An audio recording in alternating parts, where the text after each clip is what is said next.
Awalnya hanya babi-babi yang sakit karena wabah penyakit, seorang jurnalis dengan nama Penakuat Tianshan malah merangkai cerita, mengatakan babi-babi ini adalah hasil rekayasa genetika, dan pemilik peternakan babi telah memusnahkannya dengan membuang babi-babi yang terinfeksi ke sungai, ingin menularkan penyakit kepada semua orang. Tindakan Kuat Tianshan ini secara tidak sengaja menyebabkan pemilik peternakan babi dikritik oleh semua orang. Lalu Kuat Tianshan ini sebenarnya siapa? Sebenarnya dia hanyalah seorang reporter yang tidak kompeten bernama Nada. Dengan penampilan yang membosankan dan pemalu, Nada muak dengan cara kerja yang monoton di kantor sehingga ia menciptakan identitas palsu di internet untuk mencari kesenangan. Ia menggunakan nama Penakuat Tianshan, spesialis dalam mengungkapkan kebenaran yang tidak berani diungkapkan siapapun.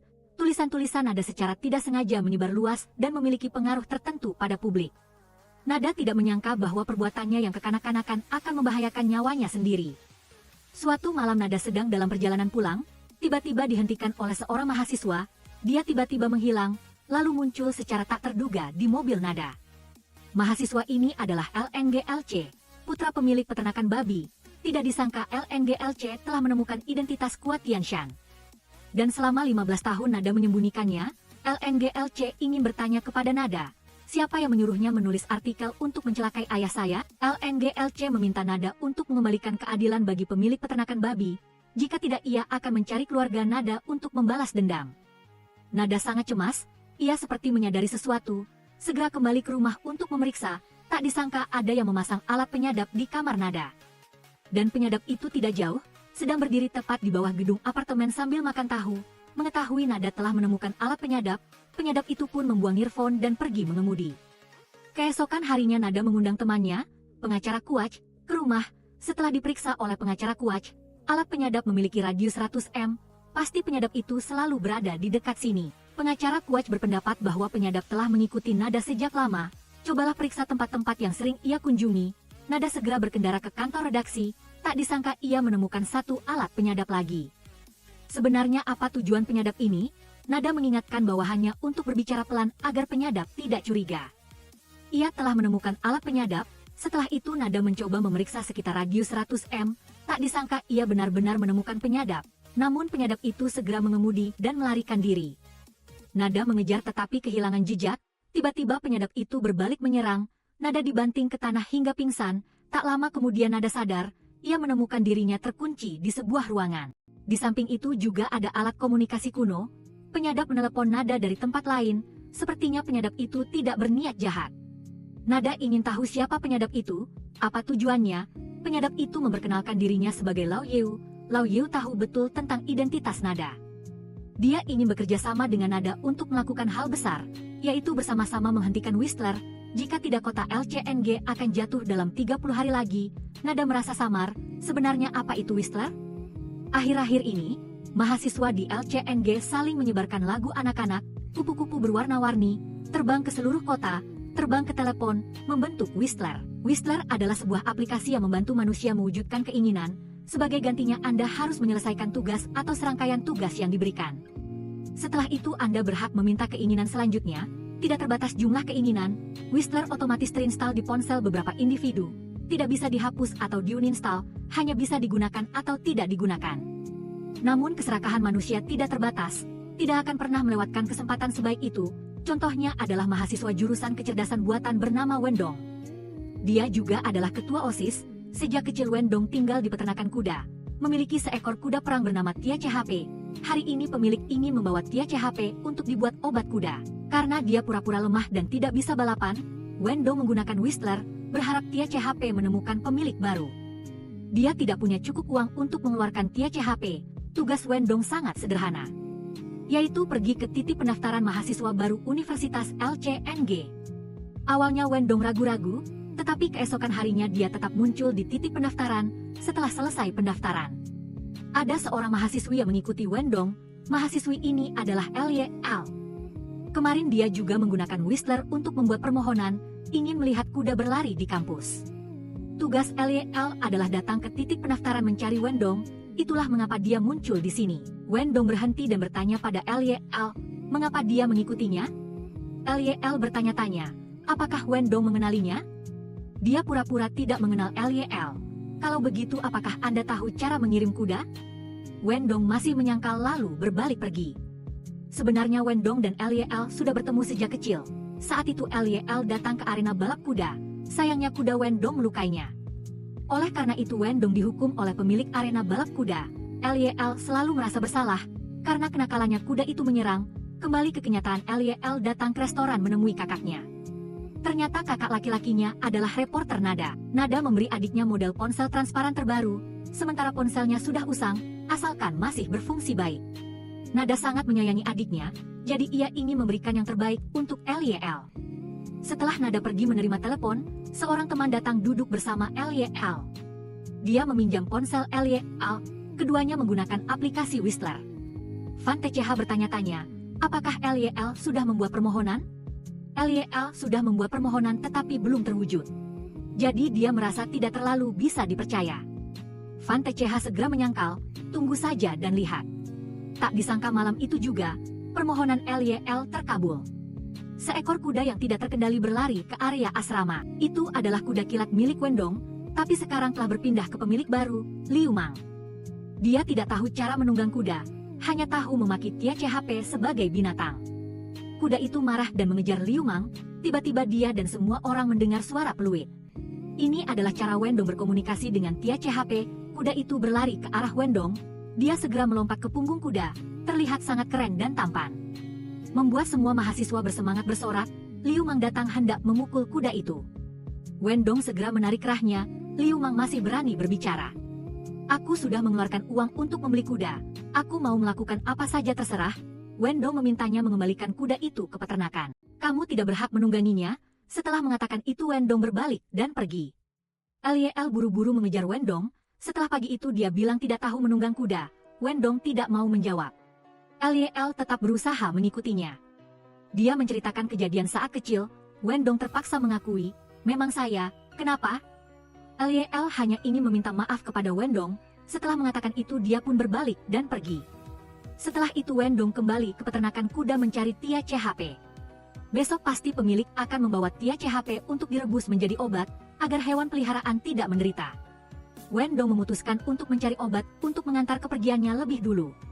Seharusnya Wendong bisa menggunakan Whistler, tapi dia merasa aplikasi itu terlalu banyak misteri. Wendong meminta Whistler mengumpulkan para pengguna. Dia punya sesuatu yang perlu mereka ketahui. Keesokan harinya, mahasiswa Universitas LCNG dipanggil oleh Whistler ke aula. Liu Mang kemana-mana membuat masalah. Sepanjang hari dia menindas LNGLC. LNGLC bersabar dan pindah tempat, membuat Liu Mang semakin sombong. Tidak ada yang berani ikut campur. Wendong memulai pidatonya. Menurut kalian, bagaimana aplikasi Whistler ini? Semua orang memujinya sangat berguna, membantu mereka mewujudkan keinginan. Wendong memberikan analisis, manusia pada dasarnya adalah makhluk serakah. Semakin banyak yang diinginkan, semakin tidak tahu batas. Hari ini mungkin kalian hanya meminta bunga atau permen, tetapi besok mungkin kalian meminta seseorang menghilang. Whistler mengendalikan dan memanipulasi manusia. Dengan mengumpulkan informasi pribadi, ia bahkan mengenal Anda lebih baik dari diri Anda sendiri. Semua orang merasa ini tidak bisa dipercaya, menganggap Wendong melebih-lebihkan masalah. Wendong hanya ingin mengingatkan kalian, kendalikan emosi diri kalian, jangan kehilangan akal sehat agar tidak menyesal. Sekarang semua orang bisa kembali ke kelas. Lyl tetap di sana menghibur Wendong. Dia percaya argumen Wendong berdasar.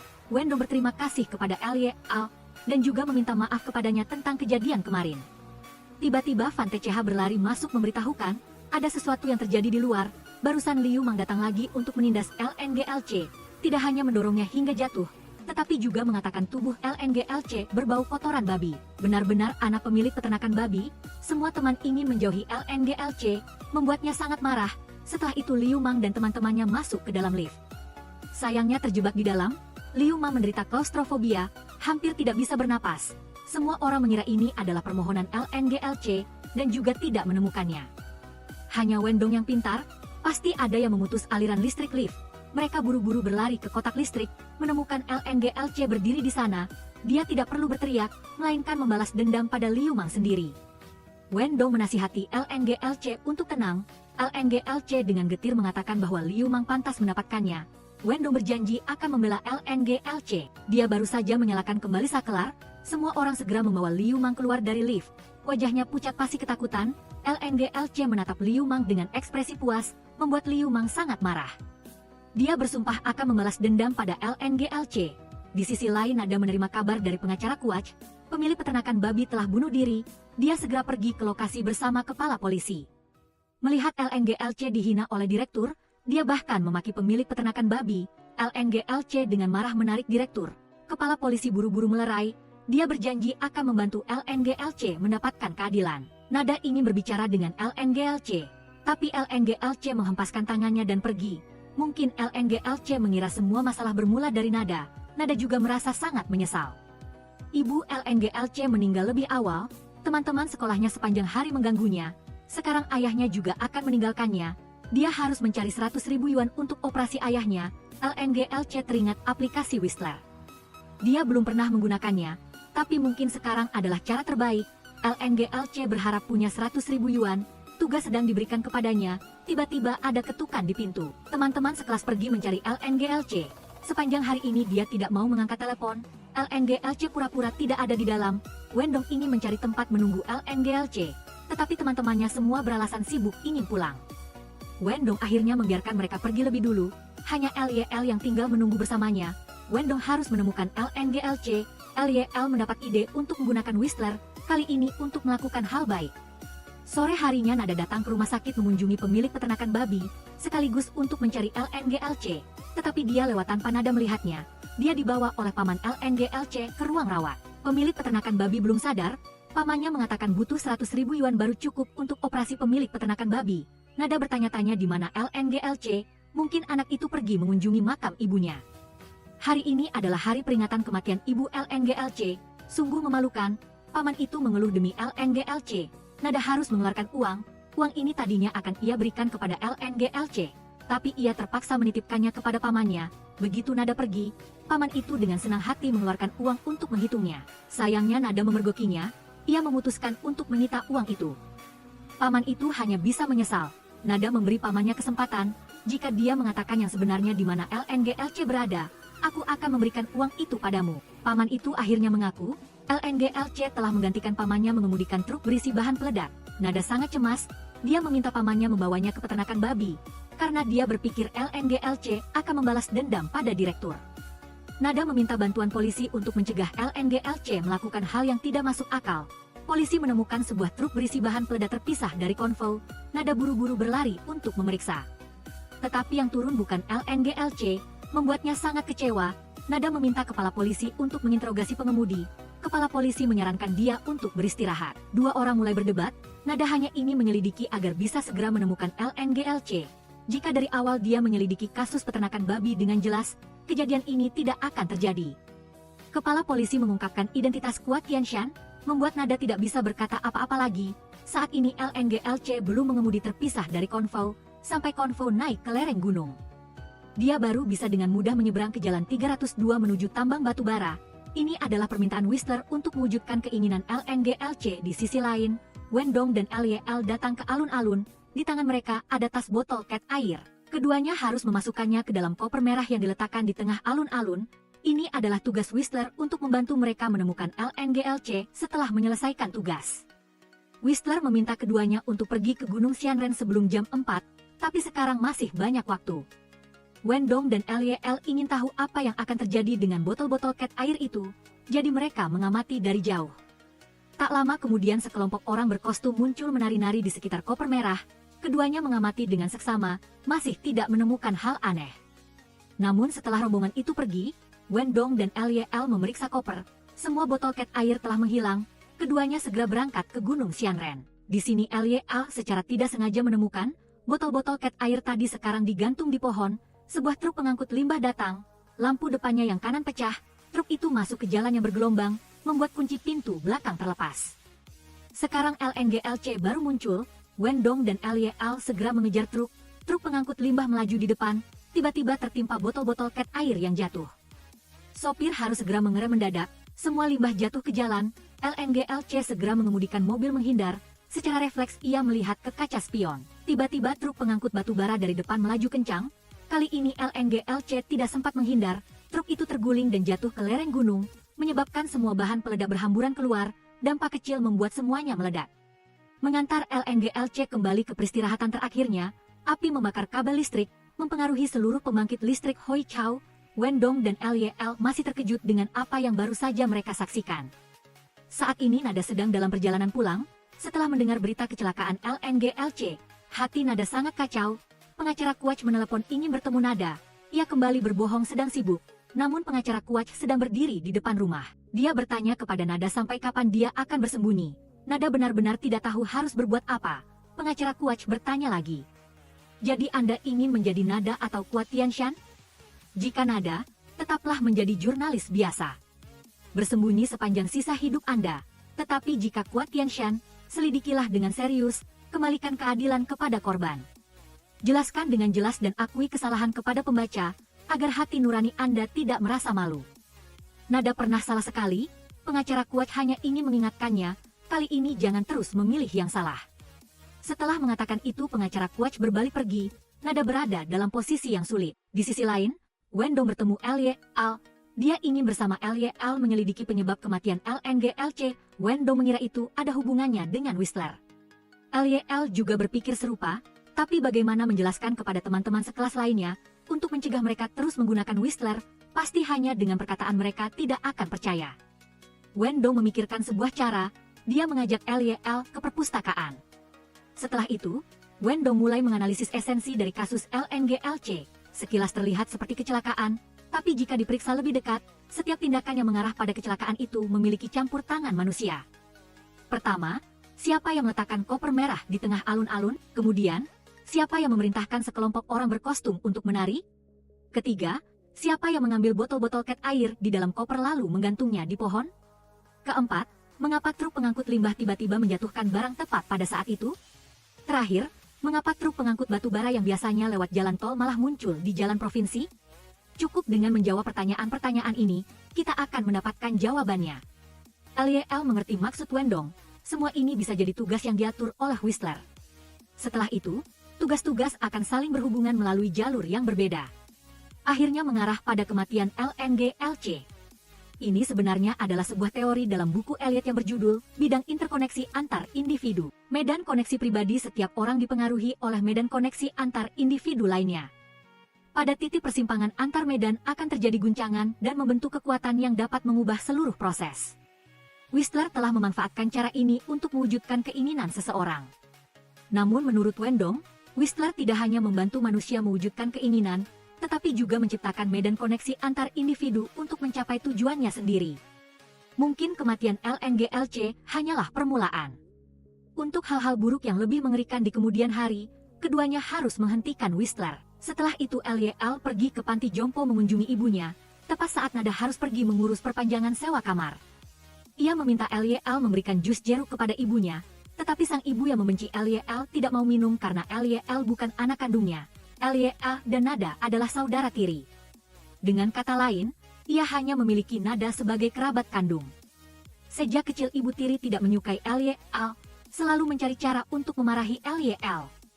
Ibu tiri menyuruh Lyl duduk di kursi roda, tetapi tetap melarang Lyl masuk ke kamarnya.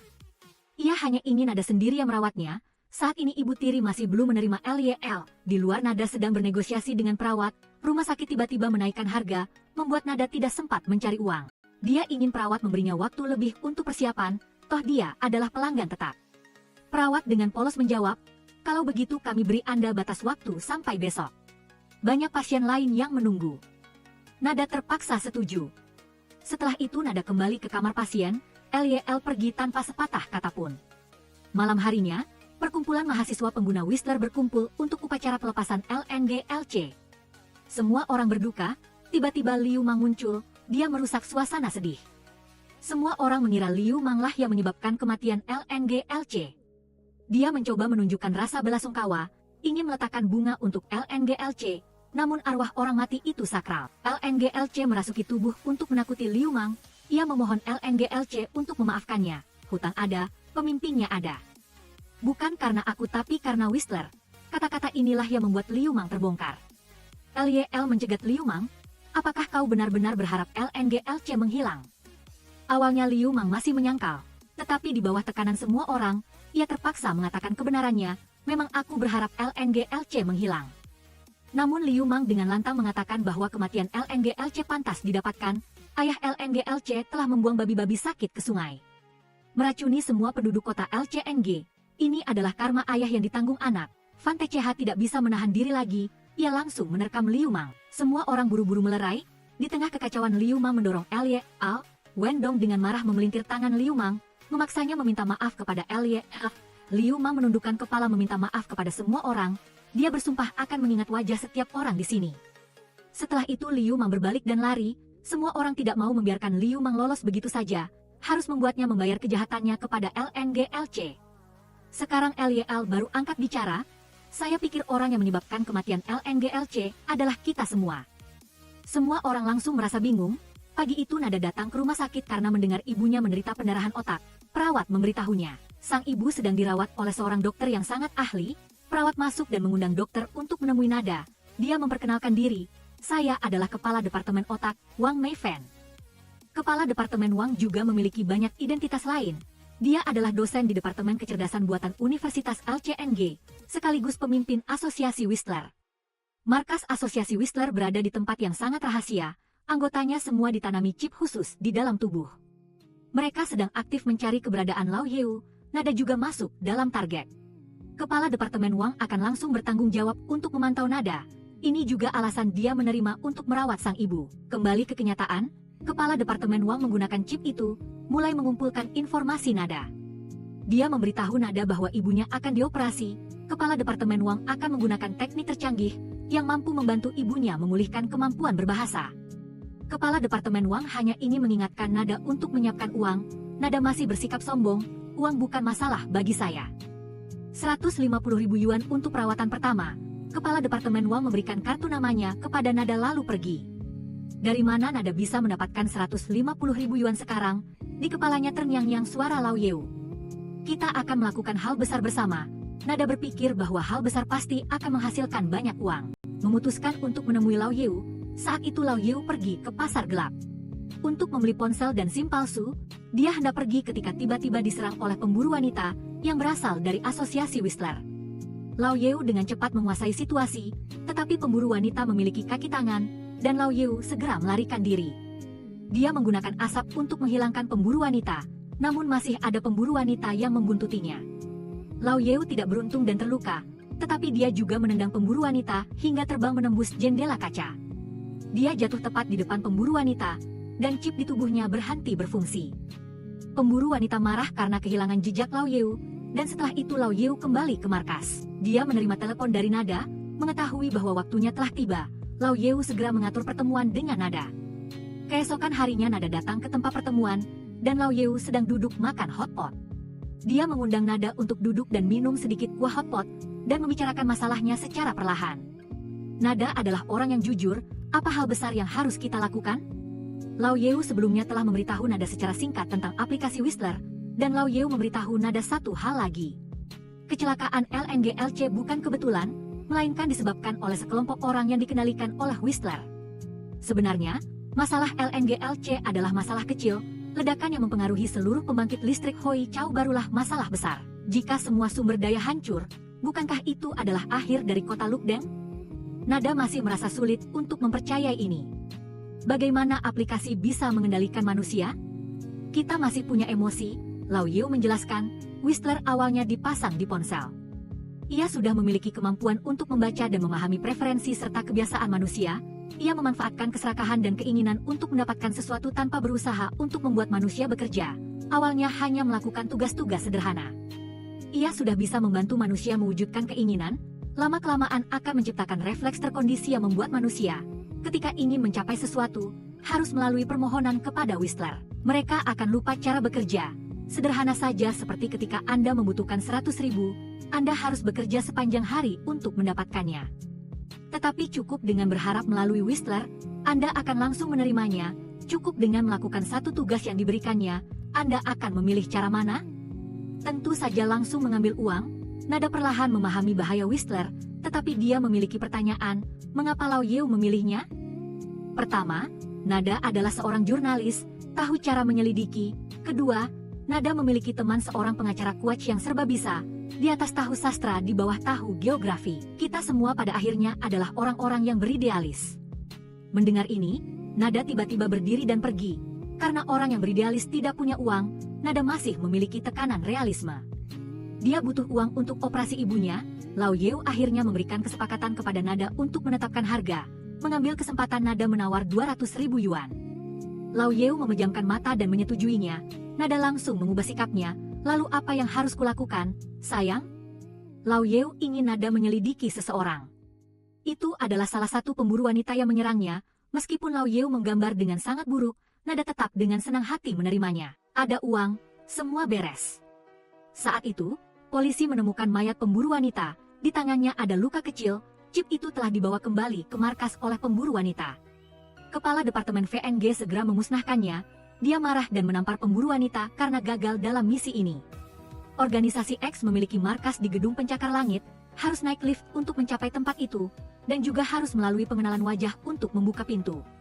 Tak disangka pengacara Quatch adalah karyawan tingkat tinggi di organisasi X. Di sini memiliki teknologi paling canggih. Organisasi X memiliki tugas untuk memusnahkan organisasi kejahatan teknologi tinggi. Target mereka kali ini adalah Asosiasi Whistler. Asosiasi Whistler didirikan oleh ilmuwan elit 100 tahun yang lalu, sekarang berkembang menjadi organisasi ekstremis, memanfaatkan data untuk mengendalikan masyarakat. Rencana mereka kali ini adalah memilih sejumlah orang percobaan di kota Lukdeng untuk menguji efek kupu-kupu. Penanggung jawabnya adalah Kepala Departemen VNG, jumlah peserta telah mencapai 1.001. Aplikasi Whistler dibuat agar asosiasi dapat mengendalikan peserta eksperimen. Melalui preferensi dan kebiasaan manusia, aplikasi akan memberikan tugas yang sesuai agar manusia secara sukarela melaksanakannya. Ketika jumlah pengguna yang diperlukan tercapai, Whistler dapat menggunakan efek kupu-kupu untuk mencapai hasil yang tak terduga. Dan hasil ini semuanya diatur oleh Asosiasi Whistler. Kepala Biro memberitahu pengacara Quatch, untuk mengumpulkan semua informasi dan keinginan masyarakat, diperlukan komputer dengan kemampuan komputasi yang unggul. Komputer super bernama Palette milik Asosiasi Whistler, dengan informasi yang saat ini kurang dikuasai organisasi, bahkan jika berkoordinasi dengan polisi untuk menggeledah seluruh kota Lukdeng, juga tidak ada harapan untuk menemukan Palette. Kita hanya bisa menggunakan kecerdasan. Kepala Biro mengeluarkan senjata rahasia. Tak disangka itu adalah bom badai.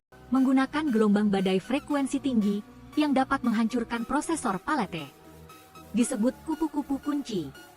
Kepala Biro menyerahkan bom badai kepada pengacara Quatch, memintanya untuk menemukan kupu-kupu kunci, agar orang itu dapat melakukan langkah terakhir dalam rencana tersebut. Saat itu Nada sedang merenung. Dia mengingat kembali kejadian-kejadian yang terjadi, juga pertanyaan dari pengacara Quatch, pada akhirnya saya ingin menjadi Nada atau Quat Hien SN? Nada memutuskan untuk menulis sesuatu, mengumumkan bahwa Quat Hien SN telah meninggal. Dan menutup akun online Quat Hien SN, Nada akan kembali menjadi Nada, tetapi membawa idealisme keadilan dan keberanian untuk menulis kebenaran Quat Hien SN. Tiba-tiba akun bank Nada menerima pemberitahuan, Lao Yeu telah mentransfer setengah dari uang kepada Nada. Setelah menyelesaikan misi, dia akan menerima sisa uangnya. Keesokan harinya, Nada dengan gembira pergi ke panti jompo untuk membayar kamar ibunya. Dia bertemu kembali dengan Kepala Departemen VNG. Melalui percakapan, Nada mengetahui bahwa dia juga seorang dosen di Departemen Kecerdasan Buatan. Nada bertanya-tanya apakah kecerdasan buatan dapat mengendalikan manusia kembali? Tentu saja sangat mungkin, Kepala Departemen VNG sedang mengerjakannya. Dia balik bertanya kepada Nada. Mengapa dia mempertanyakan hal ini? Apakah ada yang memintanya untuk menyelidiki? Nada takut dia tertinggal zaman, namun di mata Kepala Departemen VNG, sangat mudah untuk mengetahui bahwa Nada sedang berbohong. Sore harinya, Kepala Departemen VNG kembali ke sekolah, VNNG datang mencarinya. VNNG berpendapat bahwa serangkaian peristiwa yang terjadi dalam kasus LNG-LC adalah efek kupu-kupu, sehingga ia datang menemui Kepala Departemen VNG. Untuk berkonsultasi lebih lanjut tentang efek kupu-kupu, berharap segera menyelesaikan kasus LNG-LC. Kepala Departemen VNG memperkenalkan definisi kupu-kupu kunci kepada VNNG, yang merupakan awal dari seluruh proses. Selama VNNG menemukan kupu-kupu kunci, ia dapat menjawab pertanyaan-pertanyaan yang muncul dalam kasus LNG-LC. Kupu-kupu kunci seperti sakelar, hanya dengan sedikit sentuhan, dapat mengubah masyarakat. Sebaliknya, jika diaktifkan oleh orang yang berniat jahat, akan menyebabkan konsekuensi yang sangat mengerikan. Sebenarnya, Kepala Departemen VNG sama sekali tidak berniat baik dalam membimbing VNNG. Dia hanya ingin memanfaatkan VNNG untuk membantunya menemukan kupu-kupu kunci. Malam harinya VNNG mengumpulkan anggota kelompoknya. Ia ingin menjelaskan kepada teman-temannya. Kematian LNGLC secara tidak langsung disebabkan oleh semua orang, teman-temannya untuk sementara tidak bisa menerima kenyataan. Jelas Luman telah berharap LNGLC menghilang, VNNG sama sekali tidak berniat menyalahkan siapapun. Dia hanya ingin kalian bekerja sama untuk segera menemukan kupu-kupu kunci. Ceritakan apa yang kalian harapkan dan apa yang kalian lakukan. Buitok merasa itu bukan masalah besar. Dia mulai menceritakan perjalanannya dan teman di sampingnya. Hari itu mereka berdua berharap bisa menumpang gratis pulang. Whistler meminta Buitok pergi ke sebuah gedung perumahan. Kemudian terus-menerus membuka dan menutup jendela di lantai 2. Pada saat yang sama rambut panjang harus mendorong mobil ke gedung di seberangnya. Namun saat mereka menjalankan tugas, terjadi insiden yang tidak menguntungkan. Buitok membuka dan menutup jendela, menyebabkan cahaya memantul mengenai pekerja. Pekerja itu silau dan menjatuhkan penyangga, mengenai mobil rambut panjang yang berada tepat di bawahnya. Mobil itu meluncur menuruni bukit dan menabrak truk sampah, menyebabkan salah satu lampunya pecah. Sopir segera mengejar, dan keduanya dengan cepat melarikan diri. VNNG mengeluarkan foto truk sampah dan bertanya pada Buitok. Benar saja, itu adalah truk yang sama, yang muncul di lokasi kecelakaan LNGLC. Kedua siswi itu segera menjadi panik, selanjutnya giliran Van TCH. Dia berharap bisa bertemu dengan Dewi. Tugas Van TCH adalah meretas lokasi jalan. Tepatnya, jalan tol tidak bisa dilewati, kendaraan harus berbelok ke jalan provinsi. Hanya meretas beberapa menit, VNNG segera memberitahu Van TCH, jalan provinsi adalah tempat kecelakaan LNGLC terjadi. Van TCH meretas lokasi menyebabkan truk pengangkut batu bara masuk ke jalan provinsi, lalu bertabrakan dengan truk LNGLC. Terakhir adalah perjalanan LYL dan VNNG, keduanya berharap bertemu LNGLC. Tugas mereka adalah meletakkan beberapa botol cat air ke dalam koper merah. Setelah itu botol cat air menghilang, lalu muncul di ruas jalan tempat kecelakaan terjadi. Selanjutnya adalah saat kedua orang itu menyaksikan kematian LNGLC. Semuanya hampir jelas. VNNG dapat merangkai urutan kejadian sebagai berikut. Tindakan kedua siswi menyebabkan lampu truk sampah pecah, sopir karena mengejar kedua orang itu. Akibatnya, tidak mengencangkan tali pengikat sampah. Ketika melewati jalan yang bergelombang, pintu belakang truk sampah terbuka, hanya tali pengikat yang menahan. Botol-botol cat air LYL dan VNNG jatuh tepat saat truk sampah lewat. Truk itu harus mengerem mendadak, tali pengikat putus menyebabkan sampah berjatuhan. Meskipun truk LNGLC sempat menghindar, namun menabrak truk pengangkut batu bara yang rutenya diubah oleh Van TCH. Hasilnya seperti yang sudah diketahui semua orang, insiden-insiden ini bukan kecelakaan, melainkan dihitung secara cermat oleh Whistler untuk memenuhi keinginan Luman agar LNGLC menghilang. Van TCH masih memiliki pertanyaan, mengapa LNGLC mengendarai truk berisi bahan peledak muncul di sana? Karena LNGLC juga sedang melakukan tugas. Selain itu, LNGLC juga tidak tahu, tugas ini akan menyebabkan dia meninggal. LNGLC hanya berharap punya 100.000 yuan untuk operasi ayahnya. Mendengar ini, semua orang merasa sakit hati dan tersiksa. Mereka untuk sementara belum bisa menerima kenyataan. VNNG butuh semua orang bekerja sama mencari pelakunya, tetapi mereka butuh waktu untuk tenang. LYL tetap tinggal menasihati VNNG, terburu-buru tidak akan mencapai apa-apa. Pelaku di balik Whistler bisa mengendalikan semua orang, tidak bisa dibilang akan ditemukan dalam 1 atau 2 hari. Tapi VNNG tidak boleh tidak terburu-buru, harus tahu siapapun bisa menjadi korban berikutnya, bahkan seluruh kota Lukdeng. Tiba-tiba, VNNG teringat sebuah detail. Semua argumen dalam kasus ini sudah terungkap. Hanya tersisa 100.000 yuan, siapa yang memberikan 100.000 yuan kepada LNGLC? Menurut spekulasi VNNG, ini mungkin adalah kupu-kupu kunci. VNNG mendapat ide untuk menantang Whistler. Dia ingin semua pengguna Whistler berkumpul, lalu membuat harapan yang sama dengan LNGLC. Tapi jika semua orang tahu LNGLC meninggal karena 100.000 yuan, siapa yang akan mendengarkan kita? Bagi VNNG sangat sederhana, jangan biarkan mereka tahu. Jika orang lain sudah egois hanya hidup untuk dirinya sendiri, mengapa kita tidak mencoba egois sekali saja? Di sisi lain Nada sedang berjalan di jalan, tidak sengaja melihat seorang pria, mirip dengan yang ada di lukisan Lao Yeu. Pria ini ternyata adalah tetangga Nada di lantai bawah. Setelah kembali ke rumah, Nada menyelinap ke kamar tetangganya. Dia minum sampai habis botol anggur merah, pura-pura menabrak pintu kamar tetangganya. Dia sangat waspada, tapi Nada sangat gigih. Tetangga itu akhirnya membuka pintu, Nada mengambil kesempatan untuk menyentuh pipinya, untuk memeriksa apakah ada chip atau tidak. Tapi sama sekali tidak ada. Nada terpaksa meminta tetangganya untuk membawanya kembali ke kamar. Setelah tetangganya pergi, Nada kembali sadar. Keesokan harinya, Nada datang menemui Lao Yeu, memberinya informasi tetangga yang Nada dapatkan dari satpam. Lao Yeu tidak peduli, jelas dia sudah tahu, informasi yang Nada temukan itu palsu. Dokumen sekarang tidak sulit untuk dipalsukan. Lao Yeu segera membuangnya ke tempat sampah, yang dia butuhkan adalah identitas asli, bukan apa yang tertera di dokumen. Lao Yeu ingin Nada menunjukkan kemampuannya. Anda harus bekerja sesuai dengan uang yang saya keluarkan. Nada meminta maaf kepada Lao Yeu, lain kali dia akan memberi Lao Yeu jawaban yang memuaskan. Malamnya Nada mengendap-endap di depan gerbang, menunggu tetangganya keluar dengan mobil. Dia sengaja menabrak tetangganya, agar dia bisa memberikan kompensasi kepadanya. Nada akan memanggil polisi untuk menyelesaikan prosedur. Tetangga itu mati-matian menolak, tetapi Nada sangat gigih. Tak lama kemudian polisi tiba, memeriksa surat-surat tetangganya, tetapi dia mengatakan lupa di rumah. Seorang polisi mengantar tetangganya pulang untuk mengambilnya, di tengah jalan dia tiba-tiba berhenti. Tetangga itu menatap polisi lalu mengeluarkan pisau. Dia tidak menyerang polisi, melainkan menggorok lehernya sendiri untuk mengambil chip. Setelah itu tetangga itu jatuh ke jalan, Nada mendengar berita itu dan berlari mendekat, tetapi tetangga itu sudah meninggal.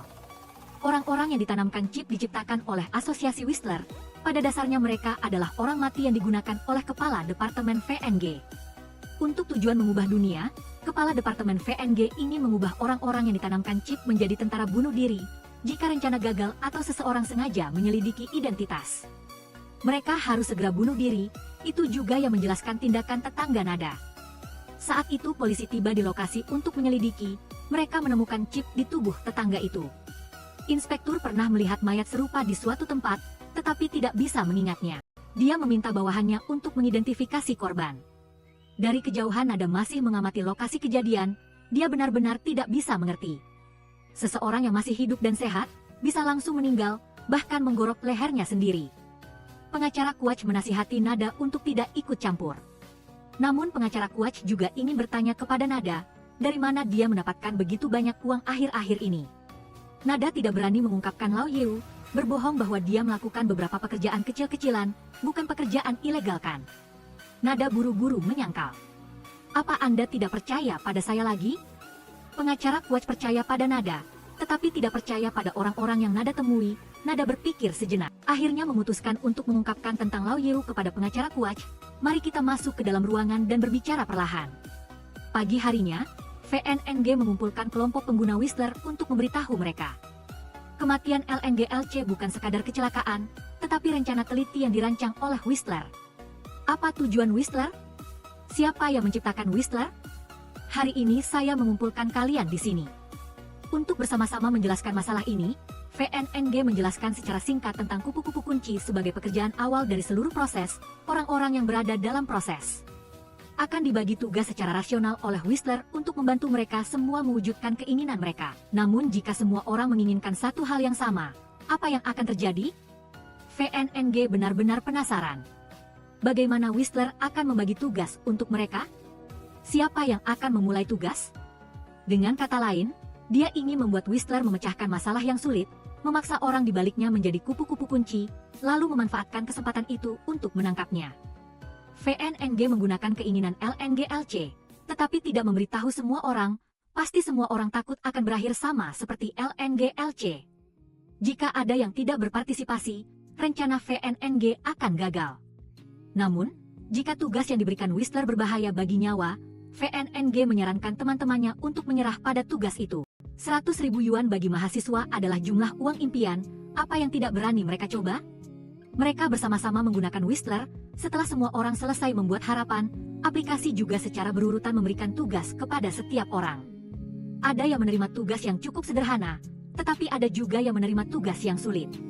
Tugas LYL adalah mengatakan yang sebenarnya kepada kakaknya tentang hari ibunya jatuh sakit. LYL segera menjadi kesal. 15 tahun yang lalu saat ibu tirinya jatuh sakit, LYL ada di rumah, tetapi karena membenci perlakuan buruknya, LYL mengabaikan ibu tirinya.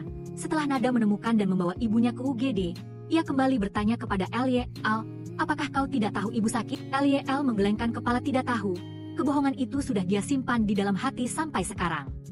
Kembali ke kenyataan, VNNG melihat wajah Lyel tidak enak. Di luar nada datang ke sekolah, menanyakan Van TCH tentang situasi sekolah. Setelah LNGLC meninggal, apakah Universitas Luk NG mengalami insiden apapun? Misalnya, muncul aplikasi aneh.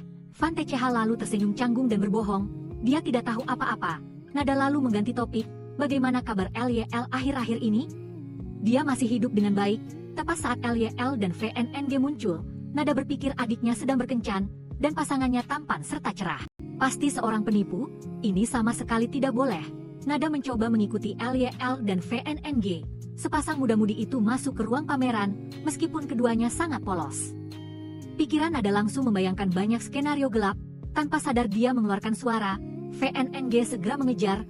Dia melempar tempat sampah dan menjatuhkan Nada. Dia terpaksa melepas maskernya dan tersenyum canggung. Lyel mengenali kakaknya, baru membantu Nada meluruskan kesalahpahaman. Setelah itu Nada meninggalkan sekolah.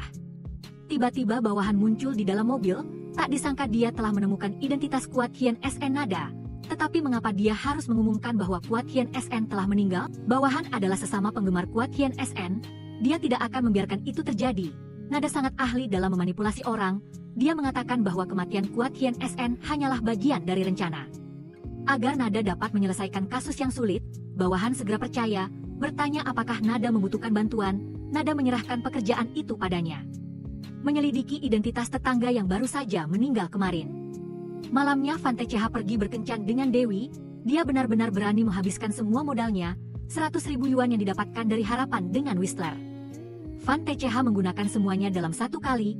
Bahkan untuk Dewi, dia menciptakan virus khusus yang digunakan untuk mencaci maki para anti penggemarnya. Sang Dewi tampak sangat bahagia, ingin berfoto bersama Van TCH.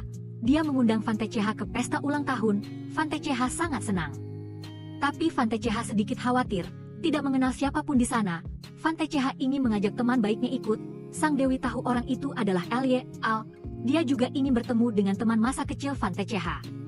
Kedua belah pihak berhasil sepakat. Keesokan harinya VNNG mengumpulkan kelompok pengguna Whistler. Semua orang telah menerima 100.000 yuan sesuai keinginan mereka. Uang itu berasal dari rekening bank anonim. Namun VNNG tidak yakin, apakah akun itu milik pengguna Whistler lain yang tidak mereka kenal, atau akun orang di balik pencipta Whistler. Jadi dia ingin melanjutkan ke langkah kedua dalam rencana.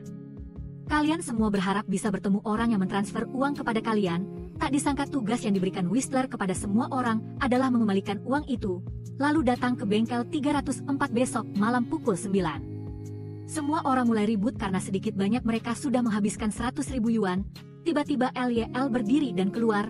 Dia bersembunyi di toilet dengan wajah canggung. Ternyata Lyel belum menyelesaikan tugas Whistler. Di dalam aula VNNG sedang berusaha meyakinkan semua orang untuk mencari cara mengembalikan uang tersebut.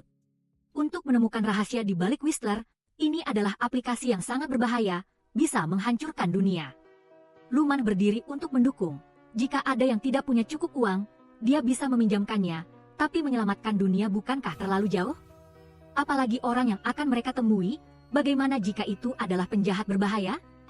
Luman mengungkapkan kebenaran kepada semua orang. Kematian LNGLC juga karena 100.000 yuan ini. Semua orang sangat panik, semua berbalik dan mengkritik VNNG. Apakah kau ingin membunuh kami semua? VNTCH berdiri membelah VNNG. Teman-teman menganggap Van TCH sebagai kaki tangan, menyebabkan perkelahian massal. Bayangan masa lalu VNNG tiba-tiba kembali. Dia tidak bisa menahan diri, dan menerkam serta memukul teman sekelasnya. VNNG memberitahu semua orang, jika mereka tidak mempercayainya, mereka bisa pergi dari tempat ini. Luman, kamu juga tidak boleh. Dia memimpin teman-teman sekelasnya untuk pergi. Untungnya masih ada beberapa orang yang percaya pada VNNG dan tetap tinggal. Setelah itu VNNG mengantar Lyel pulang. Lyel memiliki sesuatu untuk ditanyakan kepada VNNG. Jika kamu harus memilih antara kebenaran dan ikatan keluarga, apa yang akan kamu pilih? VNNG kemudian menjelaskan kepada Lyel, jika mengungkapkan kebenaran menyebabkan hilangnya ikatan keluarga, itu berarti hubungan antara keduanya belum cukup kuat. Untuk menjadi kuat, pertama-tama harus ada pemahaman dan simpati. Sudah saling memanggil saudara. Semua kesalahan bisa dimaafkan. Segala sesuatu di dunia ini memiliki takdir. Jika terlalu takut untuk mengambil langkah maju, Bagaimana bisa mengetahui apakah hasilnya baik atau buruk? Liel secara bertahap tercerahkan. Dia memutuskan untuk memberitahu Nada kebenaran di masa lalu. Di sisi lain, Nada sangat gelisah karena tidak bisa menghubungi Lao Yeu. Dia memutuskan untuk pergi ke markas rahasia untuk mencari Lao Yeu. Tapi dia sudah melarikan diri ke tempat lain. Lao Yeu meninggalkan walkie-talkie dan kamera pengawas agar bisa berbicara dengan Nada. Nada merasa ada masalah dengan identitas Lao Yeu, meminta dia untuk membayar sisa uang, lalu mereka akan berpisah jalan. Lao Yeu mengajak Nada bertemu pukul 3 sore di studio film Haigang. Minta dia membawa ponsel yang ada di bawah meja. Nada segera mengambil ponsel dan berangkat. Pada saat yang sama, organisasi X telah menemukan identitas asli Lao Yeu, namanya Q Keva. 15 tahun yang lalu Lao Yeu bergabung dengan asosiasi Whistler, tetapi 4 tahun yang lalu tiba-tiba menghilang. Saat ini dia masih diburu oleh asosiasi. Tujuan Lao Yeu muncul di Loop Deng juga belum jelas. Pada saat yang sama, organisasi X juga menemukan 2 kupu-kupu kunci, Nada dengan 51 poin jaringan terkait dan VNNG adalah 83. Pengacara Quach menganggap Wen Dong memiliki kemampuan yang lebih tinggi untuk menyelesaikan rencana organisasi. Namun, Kepala Biro memberitahu pengacara Quach bahwa poin koneksi sekolah adalah pedang bermata dua. Wen Dong berpihak pada organisasi X adalah hal yang baik, tetapi jika dia menjadi alat asosiasi Whistler, itu akan membahayakan seluruh kota Ludang. Kepala Biro menugaskan pengacara Quach untuk mengawasi Nada dan Wen Dong agar tidak terjadi hal yang tidak terduga. Saat ini, Wen Dong bermimpi buruk, ayahnya ditangkap, ibunya stroke karena kesedihan, telah menjadi hantu di hatinya. Tiba-tiba, Wen Dong menerima pesan, Wen Dong memiliki teman misterius di internet. Orang ini menasihatinya untuk tidak melanjutkan penyelidikan terhadap Whistler. Wen Dong segera menjadi bingung, dia bertanya kepada pihak lain mengapa dia tahu tentang Whistler. Tetapi pihak lain tidak menjawab. Di sisi lain Yun 11 membawa Lilu ke pesta ulang tahun Dewi. Dia menyapa melalui Lilu, lalu membawa Yun 11 untuk diperkenalkan kepada teman-temannya. Meninggalkan Lilu sendirian, Yun 11 tidak terbiasa dengan gaya hidup bebas orang dewasa, jadi dia sedikit malu. Tanpa diduga Dewi itu bermuka dua, di luar dia sangat ramah. Tetapi di dalam dia menganggap Lilu sebagai saingan cinta. Karena Lilu dan Yun 11 terlalu dekat, Lilu hanya menganggap Yun 11 sebagai teman baik, namun Dewi terlalu mudah. Lilu tidak ingin dia menipu perasaan Yun 11. Dewi tampak kesal, mengusir Lilu pulang. Lilu juga tidak tertarik dengan pesta itu. Dia meminta Dewi untuk menyampaikan pesan kepada Yun 11 lalu pergi lebih dulu. Keesokan harinya Lilu pergi ke panti jompo mencari Nada, tetapi dia tidak ada di sana. Lilu bertanya kepada Ibu Tiri. Mengambil kesempatan juga ingin meminta maaf padanya tentang apa yang terjadi 15 tahun yang lalu. Aku benar-benar salah, aku tahu ibu sangat membenciku. Tapi aku juga berharap keluarga kita bertiga akan hidup bahagia. Meskipun Ibu Tiri tidak bisa berbicara, ekspresi di wajahnya menunjukkan bahwa dia secara bertahap memaafkan Lilu. Tepat ketika perawat masuk, meminta keluarga pasien untuk menandatangani surat persetujuan operasi, Lilu bukan kerabat langsung, jadi dia harus menelepon meminta Nada untuk kembali. Tetapi Nada telah memberikan kuasa kepada adiknya, Lilu dapat menggantikannya menandatangani surat persetujuan. Sekarang Nada akan pergi ke lokasi syuting untuk bertemu Lao Yeu sehingga dia tidak bisa segera kembali. Lilu tahu Nada pergi ke lokasi syuting, setelah menandatangani surat persetujuan operasi untuk ibu tirinya, dia memutuskan untuk pergi mencari Nada, di lokasi syuting sangat ramai. Nada tidak dapat menemukan Lao Yeu, tiba-tiba dia menerima panggilan telepon. Lao Yeu ingin Nada tetap menelepon dan mengikuti instruksinya. Nada merasa bingung tetapi tetap melakukannya. Lao Yeu mengamati dari ketinggian, dia menemukan para pemburu sedang mengikuti Nada. Lao Yeu terus memimpin Nada ke gerbang lokasi syuting. Di sana ada seseorang yang mirip dengan deskripsi Lao Yeu. Tiba-tiba orang itu melarikan diri, Nada buru-buru mengejar, kepala departemen VNG memerintahkan para pemburu untuk memulai perburuan. Nada berlari ke sebuah gang kecil, tiba-tiba diculik oleh seseorang. Ternyata itu Lao Yeu, orang tadi hanyalah pengganti. Para pemburu tahu mereka ditipu. Dalam hati mereka sangat marah, mereka terus berpencar mencari Lao Yeu. Di sisi lain Lao Yeu dan Nada bersembunyi di sebuah ruangan. Nada ingin tahu, sebenarnya apa yang terjadi? Mengapa Lao Yeu terlibat dengan para pemburu? Lao Yeu belum bisa menjelaskan semuanya dengan jelas untuk saat ini. Nada meminta uang lalu menyatakan mereka berpisah jalan. Lao Yeu memberitahu Nada, mereka berdua berada di perahu yang sama. Jika Nada menunjukkan wajahnya keluar, dia akan segera diculik oleh para pemburu. Nada tetap mengabaikannya dan pergi. Lao Yeu terpaksa mengungkapkan kebenaran, saya adalah pencipta Whistler, Nada langsung terdiam. Tiba-tiba dia menerima telepon dari Lilu. Dia sudah tiba di lokasi syuting, ingin bertemu Nada untuk membicarakan hal penting, tetapi Nada tidak ingin melibatkan adiknya dalam bahaya. Dia menyarankan Lilu untuk pulang dulu. Tepat pada saat ini Lao Yeu menemukan pemburu di luar pintu. Dia menerobos masuk dan menyerang keduanya. Lao Yeu seorang diri melawan pemburu. Dia menodongkan pisau ke lehernya. Nada tidak bisa hanya berdiri dan melihat. Dia meraih benda apa saja dan memukul pemburu itu sampai pingsan. Sayangnya pemburu itu menusukkan pisau ke perutnya sendiri. Nada sangat panik. Lao Yeu segera menariknya dan melarikan diri. Tanpa sengaja keduanya terlihat oleh Lilu. Dia buru-buru mengejar keduanya. Lilu bersembunyi di balik tembok dan menguping. Dia menemukan bahwa pria yang bersama Nada sangat mirip dengan ayah Wendong yang hilang. Sekarang Lao Yeu menjelaskan secara rinci tentang aplikasi Whistler. Awalnya Lao Yeu membuat aplikasi dengan tujuan baik. Dia ingin mengumpulkan informasi tentang kebiasaan dan preferensi manusia untuk melayani bidang hiburan, layanan, dan banyak bidang lainnya. Namun, Kepala Departemen VNG memimpin asosiasi ke arah ekstrim, ingin menggunakan Whistler untuk memanipulasi umat manusia.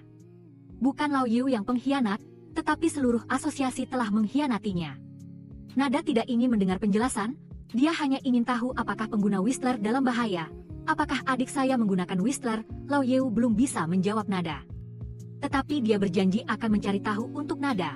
Nada mengancam Lao Yeu, jika Lilu terjadi sesuatu, dia akan mencari Lao Yeu untuk perhitungan. Setelah mengatakan itu, Nada berbalik dan pergi. Lilu setelah mendengar cerita itu, juga merasa sangat bingung. Setelah itu, Lilu mencari Wendong, ingin menyelidiki dia tentang ayahnya yang hilang. Wendong hanya tahu ayahnya telah pergi jauh. Untuk melakukan hal yang hebat, selama 15 tahun terakhir, dia juga belum pernah bertemu ayahnya lagi. Kali ini Lilu telah membuang-buang waktu dengan sia-sia. Wendong menyuruh Lilu pulang untuk bersiap. Malam ini mereka harus pergi ke pabrik 304 untuk bertemu orang misterius yang telah mentransfer 100.000 yuan kepada semua orang. Keduanya berjanji untuk bertemu lagi malam itu. Malam harinya, para mahasiswa berkumpul di depan pabrik 304. Namun jumlah orang lebih sedikit dari yang diperkirakan. Wendong tahu orang-orang yang tersisa tidak akan datang, memutuskan untuk memulai tindakan. Pabrik 304 adalah tempat pembuatan perangkat elektronik untuk badan rahasia. Semua orang diam-diam memanjat gerbang, lalu berkeliling gudang mencari orang misterius itu, namun orang itu tidak kunjung muncul. Tiba-tiba terdengar suara penjaga patroli, semua orang berpencar bersembunyi. Sayangnya Lilu menjatuhkan ponselnya, semua orang merasa khawatir. Tetapi para penjaga tidak menyadarinya. Tepat ketika mereka pergi, tiba-tiba ponsel Lilu berdering. Nada baru sekarang teringat adiknya. Akhirnya Lilu malah celaka, semua orang ketahuan oleh penjaga, dibawa ke kantor polisi untuk dimintai keterangan. Nada segera berlari ke kantor polisi setelah mendengar kabar itu. Dia meminta pengacara Kuach untuk melindungi Lilu. Pengacara Kuach hanya bisa membantu sebagian, namun dia mengatakan bahwa Wendong telah mengambil semua tanggung jawab. Para mahasiswa juga diizinkan pulang oleh polisi. Sekarang Nada mendekat untuk menanyai Lilu, mengapa dia menyusup ke pabrik 304. Apakah dia tahu itu adalah area terlarang? Nada berbalik melihat Wendong, pasti karena orang ini yang mengajak. Baru pertama kali bertemu Nada sudah merasa Wendong tidak terlalu baik. Lilu membela Wendong, mengatakan bahwa dia suka bersenang-senang, secara sukarela ikut semua orang menjelajahi. Nada langsung membongkar kebohongan Lilu, ini bukan pertama kalinya kamu berbohong padaku. Pengacara Kuach telah memberitahu Nada semuanya tentang Lilu dan Wendong yang muncul di TKP LNGLC terakhir kali.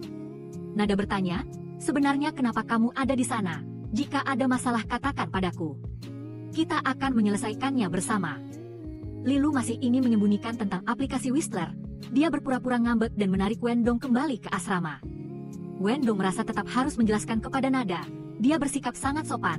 Namun Nada menunjukkan sikap meremehkan, bahkan mengembuskan asap ke wajah Wendong, meminta dia untuk menjauhi adiknya mulai sekarang. Wendong juga mengerti alasannya. Lilu tidak sering curhat kepada kakaknya. Nada sama seperti orang-orang paruh baya, sombong, angkuh, dan keras kepala yang tidak bisa disembuhkan. Jika dia benar-benar peduli pada adiknya, gunakan cara kami para pemuda, jangan bersikap sok dewasa dan memaksanya. Nada yang pura-pura tidak mengerti malah diceramahi habis-habisan. Dia hanya tahu cara marah dan dengan kasar meraih Wendong. Lilu segera berlari untuk mencegahnya. Nada pun melepaskan Wendong lebih dulu. Lilu lalu membawanya pergi. Saat ini, bawahan Nada mengikuti Lao Yeu sampai ke tempat persembunyian rahasianya. Mungkin dia diam-diam mengikuti Nada ke lokasi syuting, menyaksikan semua yang terjadi. Bawahan itu ingin mencari tahu tujuan sebenarnya Lao Yeu untuk Nada. Tetapi sebelum sempat menyelidiki, dia jatuh dari tangga dan pingsan. Lau Yeu hanya bisa melihat tak berdaya. Pagi harinya kelompok mahasiswa yang menyusup ke pabrik 304, dipanggil kepala sekolah ke kantor untuk dihukum. Wendong ingin mengambil semua kesalahan. Tetapi kepala sekolah tidak setuju, jika melakukan bersama maka harus bertanggung jawab bersama. Para mahasiswa akan diawasi oleh sekolah untuk sementara waktu. Tiba-tiba seorang mahasiswa laki-laki berbicara. Menyalahkan Wendong karena memaksa mereka, jika tidak mendengarkan akan diasingkan oleh OSIS, yang lain satu persatu ikut menimpali, hanya Lilu yang membela Wendong. Kepala sekolah ingin mendengar penjelasan langsung dari mulut Wendong, dia tidak banyak bicara tetapi langsung mengakui.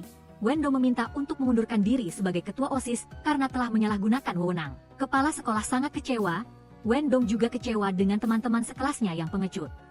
Kepala sekolah membiarkan semua orang pergi. Di luar Lilu bertanya mengapa Wendong mengaku bersalah, dia tidak menjelaskan. Melainkan ingin membawa Lilu ke suatu tempat.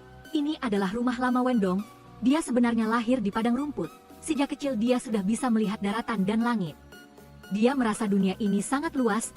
Wendong pernah diajak orang tuanya berkeliling padang rumput, merasakan semua kemurnian dan kesegaran. Pada usia 8 tahun, Wendong baru pindah ke kota, tempat yang sangat berbeda dari padang rumputnya. Meskipun tempat ini ramai dan sibuk, tetapi manusia seolah tidak memiliki koneksi. Anak-anak hanya tahu bermain game, menonton film, membaca buku, sama sekali tidak berkomunikasi dengan orang di sekitar. Sejak itu, Wendong juga hidup tertutup, tidak bersosialisasi dan mencari teman, tetapi di dalam hatinya dia tetap mempertahankan kebaikan. Suatu kali Wendong melihat keluarga pasien tidak memiliki uang untuk operasi, lalu meminta ibunya yang seorang dokter untuk membiayai biaya rumah sakit di muka. Namun operasi tidak berhasil karena kondisi pasien sudah terlalu parah. Ibu Wendong mendapat masalah, diserbu dan dipukuli oleh keluarga pasien, mereka juga menuntut ganti rugi yang sangat tinggi. Tidak lama kemudian ibu Wendong meninggal. Wendong baru tahu dia sakit kanker. Seharusnya uang itu dia sisihkan untuk berobat. Wendong sangat menyesal, dia seharusnya tidak ikut campur urusan orang lain. Sejak itu, Wendong juga menaruh dendam pada masyarakat ini. Awalnya, Wendong tidak berniat melawan Whistler, dia ingin membiarkan orang-orang egois itu binasa dengan sendirinya. Tapi Lilu mengubah pandangan Wendong. Di dunia ini tidak semua orang egois dan jahat. Lilu menyemangati Wendong, meskipun hanya tersisa kita berdua, aku akan tetap bersamamu sampai langkah terakhir, kita akan menjadi orang yang mengubah dunia. Wendong menggenggam tangan Lilu, terima kasih telah mempercayaiku. Wendong berjanji akan melindungi Lilu seumur hidup. Saat ini, Nada tiba di pabrik 304 untuk mengumpulkan informasi, tanpa sengaja dia melihat musuh lama. Itu adalah Direktur Kuan dari Dilik Fengdun. 10 tahun yang lalu ketika Nada masih menjadi reporter harian Ludang, Direktur Kuan adalah orang pertama yang mengetahui identitas Kuat Hien SN. Dia datang langsung ke kantor berita dan menghadapi Nada bahkan menyebabkan Nada dipecat. Awalnya, Nada sedikit kecewa, tetapi dengan semangat muda yang membara, dia tetap bertekad untuk membongkar rahasia Direktur Kuan. Pada suatu malam, Nada sedang dalam perjalanan pulang. Dia merasa gembira karena telah mendapatkan petunjuk, tiba-tiba Nada dihadang oleh sekelompok preman.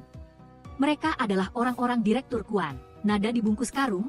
Para preman menghancurkan bukti, lalu memberi Nada pelajaran jika dia terus ikut campur. Mereka akan mencari keluarganya untuk perhitungan. Setelah kejadian itu, Nada mengalami banyak masalah psikologis. Dia tidak berani lagi mengusik kekuatan besar. Kembali ke kenyataan, Nada dengan cepat mengambil foto. Sebelum Direktur Kuan masuk mobil, tanpa diduga Direktur Kuan juga adalah pengguna Whistler setelah kembali ke rumah. Nada menceritakan pertemuannya dengan Direktur Kuan kepada pengacara Kuach. Keduanya tidak mengerti hubungan antara Direktur Kuan dengan pabrik 304. Namun, pengacara Kuach dapat membuat diagram. Berpusat pada Nada, dia adalah penyebab kasus LNGLC adiknya menyusup ke pabrik 304. Tetangga Nada juga baru saja meninggal, sekarang muncul musuh lain. Nada menganggap semuanya hanya kebetulan. Dia bertanya kepada pengacara Kuach tentang permintaannya yang sebelumnya, siapa sebenarnya Lau Yeu? Dia adalah Qiu Kevan, ilmuwan jenius yang menghilang 15 tahun yang lalu. Yang terpenting adalah, Lau Yeu memiliki seorang putra bernama Qiu Wendong. Nada segera menjadi khawatir, karena takut Wendong akan melukai Lilu. Namun, dia masih memiliki pertanyaan mengapa selama 15 tahun Lau Yeu tidak kembali mengunjungi putranya. Tanpa disangka pengacara Kuach malah mengatakan bahwa Lau Yeu sudah meninggal. Bahkan tetangga Nada tidak bisa diverifikasi identitasnya, karena dia sudah meninggal sebelumnya. Nada merasa sangat bingung. Di sisi lain, Yun 11 membawa Dewi kembali ke kamar. Dia sudah membersihkan semuanya agar Dewi bisa berkeliling.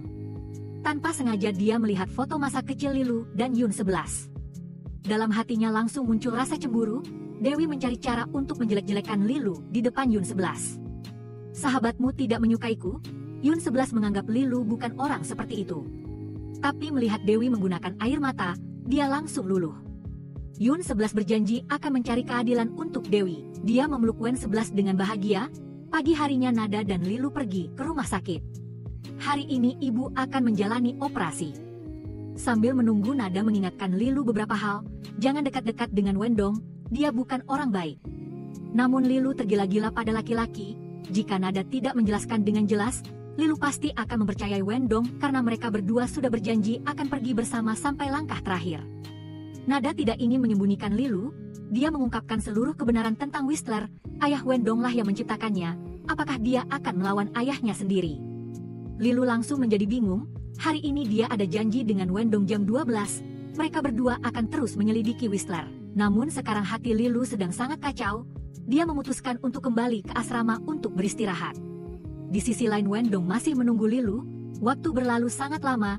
Dia perlahan kehilangan kesabaran, mengira Lilu telah mengkhianatinya. Harapan terakhir Wendong yang diletakkan pada Lilu juga musnah. Dia mulai membenci manusia. Wendong mengemudi tanpa mempedulikan nyawanya. Hujan mulai turun deras. Jalan licin membuat Wendong tergelincir. Dia membawa luka dan penderitaan, kembali ke asrama mencari Lilu. Wendong ingin tahu alasan mengapa Lilu meninggalkannya. Wendong berdiri menunggu di bawah hujan. Lilu membawakan payung, namun Wendong tidak membutuhkannya. Dia hanya butuh penjelasan yang jelas. Lilu malah diam 1000 bahasa. Dia tidak ingin Wendong tahu bahwa apa yang dia hadapi diciptakan oleh ayahnya sendiri. Wendong pergi dengan kecewa. Lilu masih berusaha mengejar. Siswa laki-laki melihat itu dan berkata kepada Yun 11, Wendong dan Lilu sedang bertengkar. Yun 11 segera keluar untuk memeriksa. Dia ingin Wendong meminta maaf kepada Lilu, tetapi Wendong tidak ingin berdebat. Yun 11 tidak tahan dan menyerbu Wendong. Wendong menahan semua kebencian dalam dirinya, mendekat untuk meminta maaf kepada Lilu. Maaf karena telah mempercayaimu. Lalu Wendong berbalik dan pergi. Membuat Lilu sangat menderita. Yun 11 pun membawa Lilu kembali ke kamar untuk berteduh. Saat ini Nada tiba di kamar tetangga. Dia masuk dan mencari. Tanpa sengaja Nada menemukan buku pengendalian ekstrim yang diterbitkan oleh kepala Departemen VNG. Sepertinya tetangganya telah membaca buku ini berulang kali sejak pertemuan pertama. Nada sudah merasa kepala Departemen VNG sedikit aneh. Dia mencoba mencari informasi di internet. Kepala Departemen VNG pernah menjadi mahasiswa berprestasi di Universitas Haigang, jurusan ilmu kehidupan. Setelah lulus, dia pergi ke Inggris untuk belajar. Namun Nada menemukan bahwa begitu dia tiba di Inggris, kepala Departemen VNG menghilang selama 5 tahun, lalu baru mulai melanjutkan studinya. Apa yang sebenarnya dia lakukan selama 5 tahun ini? Tiba-tiba Nada mendengar ketukan di pintu, bawahannya sudah kembali. Dia melaporkan bahwa dia telah menemukan tempat tinggal Lao Yeu, tetapi tiba-tiba dia tidak mengingatnya lagi. Setelah sadar, bawahan itu menemukan dirinya di tempat sampah. Nada menyarankan dia untuk pulang mandi, dan tidak perlu lagi menyelidiki Lao Yeu, karena dia sudah menyelidikinya. Setelah itu Nada menutup pintu, melanjutkan mencari tahu tentang kepala Departemen VNG. Dia teringat Universitas Haigang, tempat dosen pembimbingnya pernah mengajar. 15 tahun yang lalu Nada pernah menemui dosen pembimbingnya. Karena kehilangan kepercayaan pada profesi jurnalis, namun dosen pembimbingnya percaya Nada bisa menjadi jurnalis jenius, karena dia memiliki semua kualitas yang dibutuhkan. Mirip dengan dosen pembimbing di masa lalu, hanya saja belum menemukan obor penerang jalan, dosen pembimbing adalah generasi pertama kuat Hien SN. Dia menyerahkan nama pena ini kepada Nada, agar Nada mewarisi karyanya. Kuat Hien SN bagi Nada bukan hanya sebuah nama, tetapi juga api yang menghidupkan kembali semangat dalam dirinya. Kembali ke kenyataan, Nada datang ke Universitas Haigang mencari dosen pembimbing, untuk menyelidiki kepala Departemen VNG. Dosen pembimbing mengingat dengan sangat jelas mahasiswi ini, dia pernah terlibat dalam kasus pembunuhan karena cinta. Dosen pembimbing hanya ingin mengingatkan Nada, jika berhubungan dengan kepala Departemen VNG harus berhati-hati. Dia sama sekali tidak sederhana. Dosen pembimbing menyerahkan kunci ruang arsip kepada Nada untuk mencari tahu sendiri. Setelah masuk ruang arsip, Nada menemukan berkas kasus kepala Departemen VNG. Dia mencurigai seorang dosen memiliki hubungan asmara dengan pacarnya. sehingga dia meracuni dosen tersebut dengan talium. Beruntung tidak ada yang meninggal. Setelah lulus dari Universitas Haigang, kepala departemen VNG dan pacarnya sama-sama melanjutkan studi ke Inggris. Nada menemukan sebuah artikel berita Inggris di internet yang membahas tentang mahasiswa asing. Kebetulan pada hari yang sama kepala departemen VNG tiba di Inggris, terjadi kecelakaan bus yang mengangkut 27 mahasiswa asing, tidak ada yang selamat. Nada terus menyelidiki lebih dalam. Dia menemukan di foto kelulusan kepala departemen VNG, ada juga pemburu wanita dan tetangga yang ditemuinya. Dalam hati Nada sangat bingung, apakah orang-orang ini masih hidup atau sudah mati. Setelah itu, Nada menyampaikan semua informasi kepada pengacara Quach. Dia berpendapat pengacara Quach salah, Nada bukanlah pusat masalah. Jika kepala departemen VNG tidak menargetkan Lilu dan ibu Nada, tetapi menargetkan rakyat jelata ludang, apakah Nada peduli atau tidak? Tentu saja tidak. Dia sangat berbahaya. Ucapan ini membuat Nada hanya memiliki 14 poin koneksi sekolah. Pengacara Quach sangat kecewa karena Nada adalah orang yang egois dan pengecut. Hanya tahu memikirkan diri sendiri, dia berkata kepada Nada, jika hanya memikirkan keluarga, maka tidak perlu melakukan apapun lagi. Dia bisa pindah ke kota lain dan hidup. Namun, meskipun Nada berkata begitu, darah jurnalis tetap mengalir deras dalam dirinya. Nada memutuskan untuk menyelidiki kepala departemen VNG sendirian. Dia mengemudi mengikuti kepala departemen VNG, keduanya masuk jauh ke pegunungan. Nada mulai merasa tidak tenang, dia menemukan kepala departemen VNG meninggalkan mobilnya.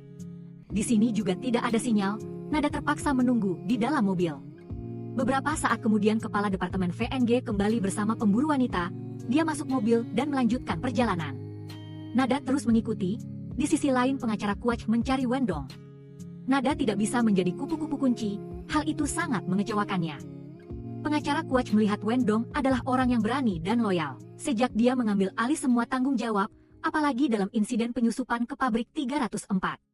Wendong secara tidak sengaja membantu polisi memecahkan kasus penimbunan peralatan oleh pemimpin sebelumnya. Itu semakin membuktikan Wendong adalah orang yang terpilih untuk menyelamatkan dunia. Pengacara Quach berjanji akan membantu Wendong dan teman-temannya lolos dari hukuman, agar mereka bisa lulus dengan lancar.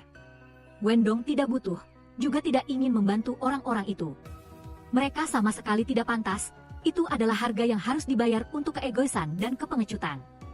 Poin koneksi sekolah Wendong turun drastis menjadi 0, pengacara Quach juga tidak ada lagi yang ingin dikatakan kepadanya. Setelah itu Wendong pergi membersihkan kandang kuda, melihat sepasang ayah dan anak sedang melihat kuda. Dalam hatinya dia langsung teringat ayahnya. Sekarang Wendong juga tidak memiliki siapapun yang bisa dia percaya. Dia menggunakan Whistler untuk membuat permohonan, biarkan aku bertemu dengan Q Kevan.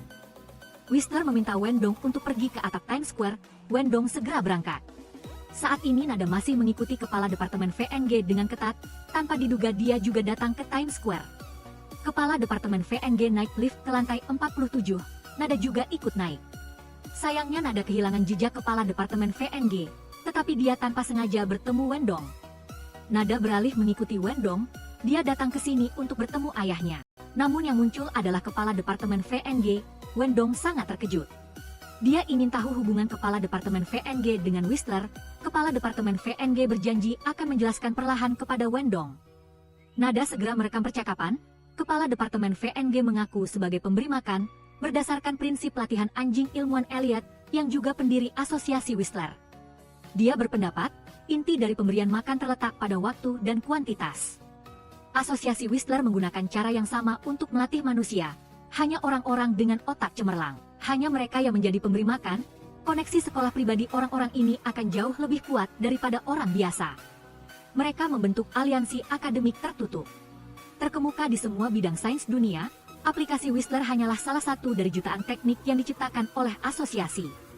Wendong memiliki pertanyaan jika asosiasi hanya ingin melatih manusia. Mengapa aplikasi Whistler melukai orang? Karena kami memiliki pengkhianat, orang itu bertentangan dengan cita-cita asosiasi, ingin menggunakan pengembangan Whistler untuk melayani manusia, bukan mengendalikan manusia. Kepala Departemen VNG mulai merayu Wendong, dia adalah orang yang ingin mengubah dunia. Namun Wendong merasa tidak mampu. Kepala Departemen Wall membuka jalan untuknya. Asosiasi Whistler bisa, saya mewakili asosiasi mengundang Anda untuk bergabung. Namun Wendong masih memiliki keraguan, dia tidak percaya manusia, manusia adalah makhluk yang pengecut, egois, dan pengkhianat. Kepala Departemen Wang menasihatinya untuk tidak khawatir. Karena pemimpin Whistler bukanlah manusia, melainkan superkomputer Palete yang mendominasi umat manusia. Ia hanya memiliki satu perintah, yaitu membersihkan dunia. Wendong sangat terkejut, Nada juga memiliki ekspresi yang sama. Tepat saat perekam suara kehabisan baterai dan berbunyi pip, Nada buru-buru kabur agar tidak ketahuan. Kemudian, Nada mencari Lao Yeu dengan percaya diri. Dia telah menyelidiki semua orang di asosiasi Whistler. Mereka semua adalah pelajar yang mengalami kecelakaan. Lao Yeu juga memberitahu Nada kebenaran. Kecelakaan itu diatur oleh Kepala Departemen Wang. Tidak ada yang meninggal. Tujuannya adalah agar para pelajar menggunakan identitas mereka sebagai orang yang terlibat. Bergabung dengan asosiasi Whistler, chip yang ditanam di tubuh mereka adalah agar markas besar asosiasi mudah memantau. Lao Yeu juga merupakan orang yang ditanam chip, tetapi dia telah mencabut chip tersebut. 5 tahun yang lalu, Lao Yeu mewawancarai Kepala Departemen Wang karena bertentangan dengan cita-cita awal asosiasi sehingga dia disingkirkan. Sejak saat itu Kepala Departemen Wang menyimpan dendam terhadap Lao Yeu. Dia memanfaatkan semua modalnya untuk bergabung dengan asosiasi. Setelah itu hanya dengan kekuatannya sendiri, Kepala Departemen Wang secara bertahap mengubah cita-cita seluruh asosiasi. Rencananya kali ini adalah membuat seluruh dunia jatuh. Semua pengguna Whistler, termasuk adik Nada, akan dalam bahaya. Nada memutuskan untuk bergabung dengan Lao Yeu untuk menghentikan Whistler. Apa yang harus kita lakukan untuk menghentikan rencana asosiasi? Mereka harus menemukan Palete, lalu menghancurkan seluruh sistem. Entitas Palete jauh lebih besar dari yang diperkirakan. Untuk menampungnya dibutuhkan setidaknya 3.000 M2. Di seluruh dunia hanya ada 2 tempat, namun Lao Yeu telah mencoba mencari di sana, masih belum menemukan lokasi Palete. Nada tiba-tiba teringat satu tempat, yaitu gunung saat dia membuntuti Kepala Departemen Wang. Meskipun gunung ini lebih kecil dari perkiraan, Palete mungkin ditempatkan di bawah tanah, dan di sini juga tidak ada sinyal telepon. Sangat efektif untuk menyembunyikan radiasi dan sinyal yang dipancarkan oleh Palete. Nada ingin mengikuti Kepala Departemen Wang lagi untuk menemukan lokasi spesifiknya. Lao Yeu menganggap ini terlalu berbahaya. Nada takut waktu tidak banyak. Apakah dia tahu siapa yang ditemui Kepala Departemen Wang? Lao Yeu langsung berhenti tersenyum ketika mengetahui dia pergi menemui putranya. Sejak Lao Yeu pergi 15 tahun yang lalu, meskipun Wendong adalah anak yang kuat dan bisa melewati badai sendiri, Lao Yeu sebagai seorang ayah benar-benar tidak bertanggung jawab. Pada hari Lao Yeu kembali, dia tidak mengunjungi putranya, tidak menyalakan dupa untuk istrinya. Pada akhirnya itu karena dia takut Wendong akan terlibat dalam bahaya. Tanpa diduga sekarang yang paling ditakuti Lao Yeu akhirnya harus dihadapi. Di sisi lain Kepala Departemen Wang telah berhasil memanipulasi Wendong, membuatnya membenci pengkhianat asosiasi Whistler sampai ke SNGTE, tanpa mengetahui bahwa itu adalah ayah kandungnya. Sebelum dia resmi bergabung dengan asosiasi Whistler, Wendong bersumpah akan berhasil. Di sisi lain Lyl meminta Fan TCH melacak telepon Nada, yang berada di perpustakaan terbengkalai dekat Universitas LCNG. Lyl segera pergi ke sana. Namun dia tidak bertemu Nada, melainkan bertemu Lao Yeu. Memanfaatkan kesempatan ini Lyl ingin meminta bantuan Lao Yeu, yaitu kembali menemui Wendong. Lao Yeu berkata sekarang belum waktunya. Lyl kesal, kalau bukan sekarang lalu kapan? Hanya Lao Yeu yang bisa menyelamatkan Wendong dari rawa-rawa yang tanpa sengaja ditenggelamkan oleh Lyl dan teman-temannya. Lao Yeu percaya bahwa Wendong sudah cukup dewasa agar dia bisa keluar dari rawa-rawa itu sendiri. Dia mengusir Lyl untuk segera pergi. Lyl marah, mengatakan Lao Yeu tidak pantas menjadi seorang ayah. Kata-kata itu seperti ribuan pisau mengiris hati Lao Yeu. Lyl meninggalkannya dan pergi. Saat ini Wendong dibawa oleh Kepala Departemen Wang ke markas, menyaksikan teknologi canggih di sana. Dia sangat gembira. Kepala Departemen Wang menunjukkan palet kepada Wendong, namun ini hanya cabang samping. Pusat palet berada di markas utama, wajahnya langsung menjadi berbahaya. Di sisi lain, pengacara Quach kembali ke organisasi X. Nilai afiliasi Universitas Nada hanya tersisa 9, dan Wendong sudah 0. Kepala Biro mengatakan bahwa Wendong secara bertahap berubah dari kupu-kupu kunci menjadi pemberi makan. Pengacara Quach khawatir, dalam situasi ini mereka akan kalah dari asosiasi Whistler. Tapi Kepala Biro sangat percaya, Nada akan menciptakan keajaiban. Saat ini Lyl datang mencari Fan TCH, dia terus menangis dan tidak mau bicara. Fan TCH menjadi khawatir, apa yang sebenarnya terjadi? Tiba-tiba pemburu wanita muncul, ternyata hari ini Fan TCH dan dia sedang berkencan. Lyl tidak ingin mengganggu dan pergi. Pemburu wanita berpura-pura baik hati, menyuruh Fan TCH mengejar Lyl. Dia tidak ingin Lyl salah paham bahwa dia adalah orang yang egois. Fan TCH tanpa pikir panjang langsung mengejar Lyl. Dia bertanya-tanya mengapa Lyl selalu terlihat kesal dengan pemburu wanita. Lyl balik bertanya pada Fan TCH. Jadi, kamu menyukainya? Tentu saja aku menyukainya. Menyukainya sudah cukup. Jangan pedulikan perasaanku. Kalimat ini sangat mudah menimbulkan kesalahpahaman. Fan TCH berpikir Lyl cemburu, ingin memilikinya seperti saat kecil. Fan TCH mengingatkan Lyl, keduanya sudah dewasa, dia tidak bisa selamanya di sisi Lyl, jangan terus bersikap seperti anak kecil lagi. Lyl melihat Fan TCH salah paham terlalu dalam, pasti dimanipulasi oleh pemburu wanita, tapi dia tidak mau menjelaskan kepada orang yang dibutakan oleh cinta. Lyl dengan enggan meminta maaf kepada Fan TCH lalu pergi. Fan TCH menyadari dirinya sedikit salah bicara, namun Fan TCH takut pemburu wanita menunggu terlalu lama, dia tidak mengejar Lyl melainkan kembali ke bioskop. Pemburu wanita pura-pura peduli pada Fan TCH. Kenapa kamu basah kuyup begini? Tepat saat film berakhir, sekelompok reporter menyerbu masuk, memergoki pemburu wanita sedang berkencan. Setelah kembali ke rumah pemburu wanita, Fan TCH menunggu di kamar, agar pemburu wanita menelepon manajernya untuk menyelesaikannya. Secara tidak sengaja Fan TCH menemukan sebuah amplop dengan namanya. Tak disangka di dalamnya semua adalah foto-foto hasil pengintaian. Setiap kali Fan TCH pergi bersama pemburu wanita, dia mengira pemburu wanita sendirilah yang mengatur reporter. Di tempat mereka berkencan, Fan TCH menunggu pemburu wanita dan bertanya dengan jelas. Pemburu wanita yang belum tahu apa-apa masih tersenyum cerah, tetapi ketika melihat foto-foto di meja, wajahnya langsung berubah. Fan TCH ingin tahu apakah pemburu wanita benar-benar menyukainya. Sebenarnya pemburu wanita adalah seorang aktris kontroversial, memiliki terlalu banyak hubungan yang rumit. Dia ingin menggunakan hubungan masa kecil untuk membersihkan namanya. Kebetulan ketika mengabulkan permintaannya dengan Whistler, pemburu wanita ditugaskan untuk bertemu Fan TCH, dan permintaan pertama Fan TCH juga adalah untuk bertemu pemburu wanita. Setelah beberapa waktu mencari tahu, pemburu wanita tahu Fan TCH memiliki seorang teman dekat sejak kecil. Dia memutuskan untuk meminjam identitas Lyl, lalu menggunakan cerita Lyl dan Fan TCH untuk diceritakan kepada para penggemarnya. Fan TCH hanyalah alat tidak lebih tidak kurang. Dia pergi dengan kecewa. Setelah kembali ke sekolah, Fan TCH menonton konferensi pers pemburu wanita. Tak disangka pemburu wanita telah mencuri foto-foto Fan TCH dan Lyl saat kecil. Ketika Fan TCH membawanya untuk mengunjungi kamar, lalu mengatakan bahwa ini adalah fotonya dengan Fan TCH, teman-temannya semua sangat mengagumi ketika mengetahui Fan TCH berkencan dengan orang terkenal. Hanya dia yang tidak merasa senang. Fan TCH marah kembali ke kamarnya, merobek semua poster pemburu wanita dan membuangnya ke jendela. Dia berusaha menahan diri tetapi tidak bisa. Sekarang Fan TCH sangat membenci pemburu wanita. Di sisi lain Lyl kembali ke galeri. Setiap kali sedih dia datang ke sini, Lyl mengingat kembali kejadian-kejadian yang terjadi. Dia memang telah mengkhianati kepercayaan Wendong.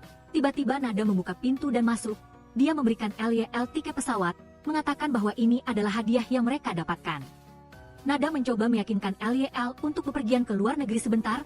Lyl tahu betul bahwa kakaknya berusaha menjauhkan dia dari bahaya.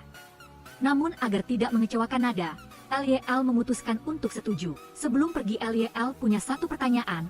Jika dulu Nada tidak menjemputnya untuk dirawat, apakah masalah-masalah ini akan terjadi?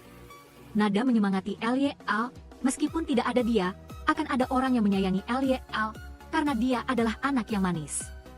Sekarang Lyl baru memberitahu Nada kebenaran. Ibu sama sekali tidak menyukai saya. Setiap kali dia melihat saya, dia akan teringat saat ayah meninggalkan kita. Nada terdiam sesaat. Ternyata selama ini Lyl dan ibu berpura-pura dekat. Semua itu hanya akting untuk Nada. Setelah berbicara Lyl pun bangkit dan pergi. Kemudian Lyl mengemasi barang-barangnya dan meninggalkan asrama, melewati terowongan tempat pertama kali bertemu Wendong. Lyl mengenang kembali kejadian-kejadian. Saat itu aplikasi Whistler baru saja muncul. Kukira itu akan membantu manusia memiliki kehidupan yang baik. Tak disangka hanya membawa hal-hal buruk. Lyl tiba-tiba berhenti. Dia tahu jika dia pergi sekarang, mungkin dia tidak akan bisa kembali lagi. Lyl memutuskan untuk tidak pergi. Waktu sampai hari penutupan dunia tinggal 6 hari. Nada dan Lao Yu memulai rencana. Di satu sisi Nada membuntuti kepala Departemen Wang. Namun dia ditemukan oleh kepala Departemen Wang. Di sisi lain Lao Yu berada di lokasi yang ditentukan menunggu Nada. Begitu mobil kepala Departemen Wang muncul, Lao Yu segera mengendarai sepeda motor mengikutinya. Tindakan kedua orang itu diam-diam diamati oleh organisasi X. Pengacara Quach menyadari Nada dan Lao Yu sedang ditarik ke dalam jebakan.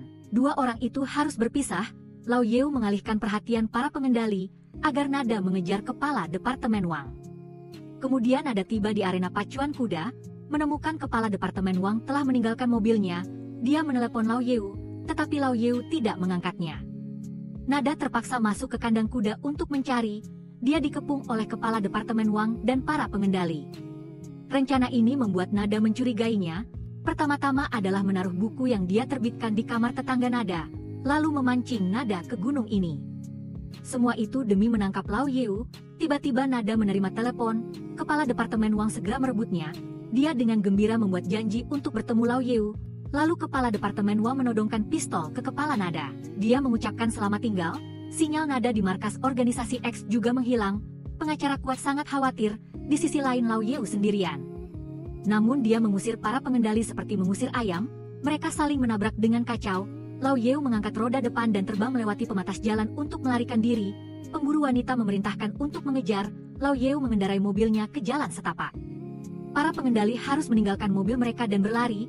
Sayangnya Lao Yeu menabrak lubang dan mobilnya terbalik.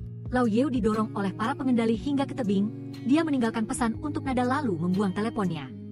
Wendong menyuruh Lao Yeu melepas helmnya untuk melihat wajah pengkhianat itu dengan jelas. Lao Yeu balik bertanya pada Wendong, berapa banyak yang kamu tahu tentang asosiasi sehingga kamu menyebutku pengkhianat? Wendong belum tahu banyak, tetapi idealisme asosiasi sama dengannya. Saya ingin dunia ini adil dan Palete bisa melakukannya.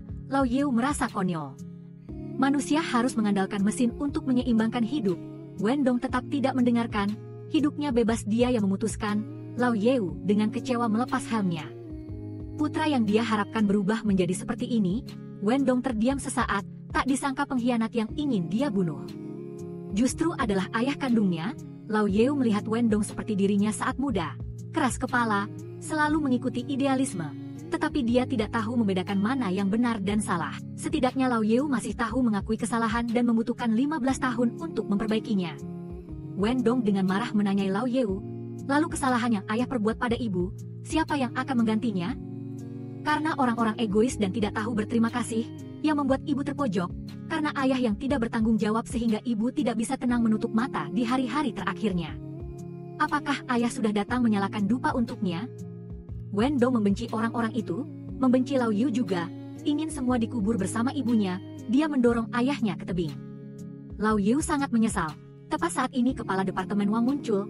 Pemburu wanita memberikan senjata padanya. Kepala Departemen Wang bertanya pada Lao Yeu, mungkin Anda sudah tahu akhir dari pengkhianat itu, kan? Lao Yeu menunjukkan rasa jijik. Apakah Anda berani memberitahu mereka bagaimana Anda bergabung dengan asosiasi? Kepala Departemen Wang tidak ingin berdebat dengan orang yang sekarat. Dia memberikan pistol kepada Wendong, cepat selesaikan dia. Wendong menodongkan pistol ke ayahnya. Lao Yeu menasihati Wendong, jangan terus membuat kesalahan. Hak apa yang Anda miliki untuk menguliahi saya? Wendong sudah menganggapnya sebagai ayah kandungnya sejak 15 tahun yang lalu. Lao Yeu dengan sedih mengucapkan permintaan maaf terakhir kepada Wendong, lalu melompat dari tebing. Pengacara Kuach menyaksikan seluruh cerita, perasaannya campur aduk. Saat ini Nada sadar kembali di arena kuda. Tidak mengerti mengapa dia masih hidup, dia menerima telepon dari pengacara Kuach. Lao Yeu sudah pergi. Nada segera berlari ke tempat kejadian, menyaksikan orang-orang membawa jenazahnya pergi. Dia merasa sangat sedih, meskipun Nada dan Lao Yeu tidak banyak berinteraksi, tetapi seperti belahan jiwa, Nada melihat lagi pesan terakhir yang dikirim Lao Yeu kepadanya. Di dalamnya ada serangkaian angka. Keesokan harinya Nada pulang, dia ingin melalui Lyl mencari tahu tentang Wendong. Mengapa kamu menyukai anak itu?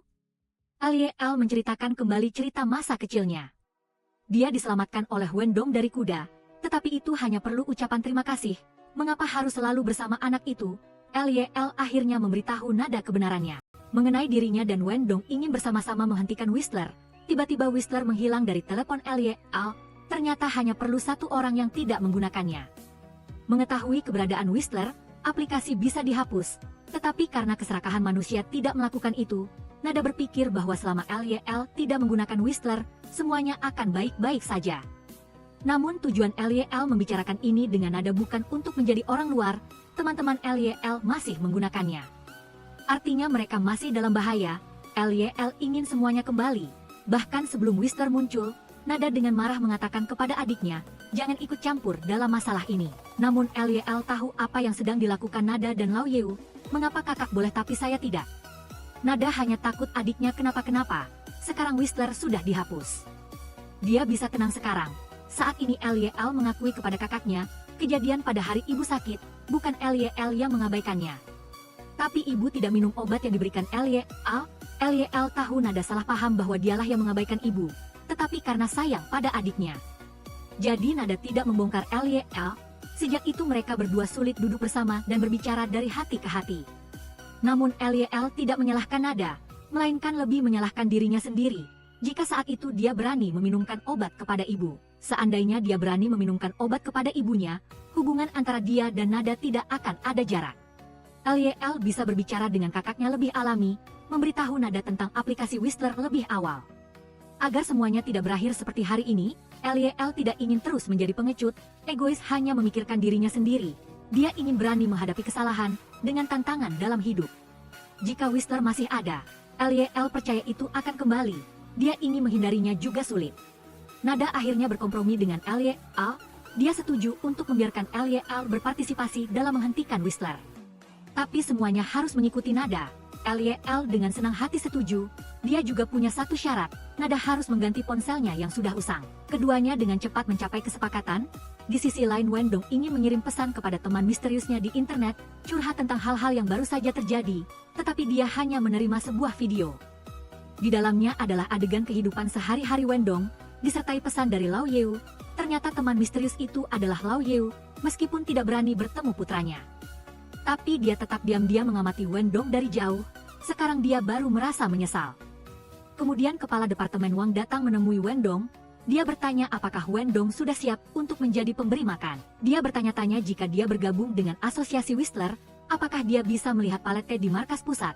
Itu sudah pasti. Setiap orang harus bertemu dengan pemimpin tertinggi asosiasi. Tapi pertama-tama dia harus menyelesaikan rencana di seluruh dunia. Kepala Departemen Wang mengeluarkan chip. Ini adalah cara anggota asosiasi berkomunikasi dengan Palette dan menerima perintah darinya. Wendong belum setuju untuk menanam chip itu. Dia ingin tahu hubungan antara pemberi makan dan Whistler. Kepala Departemen Wang tersenyum dan berkata kepada Wendong, biarkan Whistler yang menjawab pertanyaan itu. Wendong segera menggunakan aplikasi untuk mengajukan pertanyaan. Tugas Wendong adalah pergi menemui Lyl. Waktu dan lokasi ditentukan oleh Whistler. Saat ini Nada menemui bawahannya. Dia sudah mengingat keberadaan Lao Yeu, tetapi bawahannya masih percaya pada Nada. Menganggap Lao Yeu adalah penjahat berbahaya, Nada mencoba mencari di sekitar. Dia menemukan sebuah brankas. Nada mencoba memasukkan angka yang ditinggalkan Lao Yeu melalui pesan. Di dalamnya ada kartu memori. Nada membuka kartu memori itu dan melihatnya. Tak disangka itu adalah wasiat Lao Yeu. Dia sudah tahu dia akan mati. Nada pasti akan hidup sampai rencana Whistler selesai. Karena Nada adalah kupu-kupu kunci, Whistler belum bisa membunuhnya.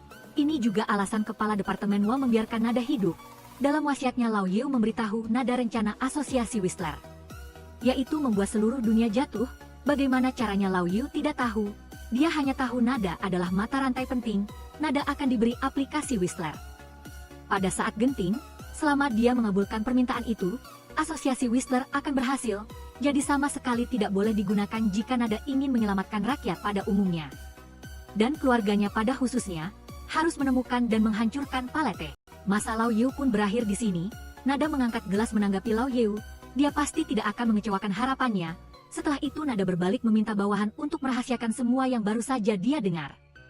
Dia juga ingin bawahan membantunya menyelidiki dua hal. Apakah ada hal aneh yang terjadi di seluruh dunia baru-baru ini? Sebelum pergi dia mengingatkan Nada, Kuat Hien SN belum mati, dan pasti tidak akan mati. Di sisi lain Fante CH pergi menemui pemburu wanita. Dia ingin pemburu wanita tidak terus memasukkan Lyl.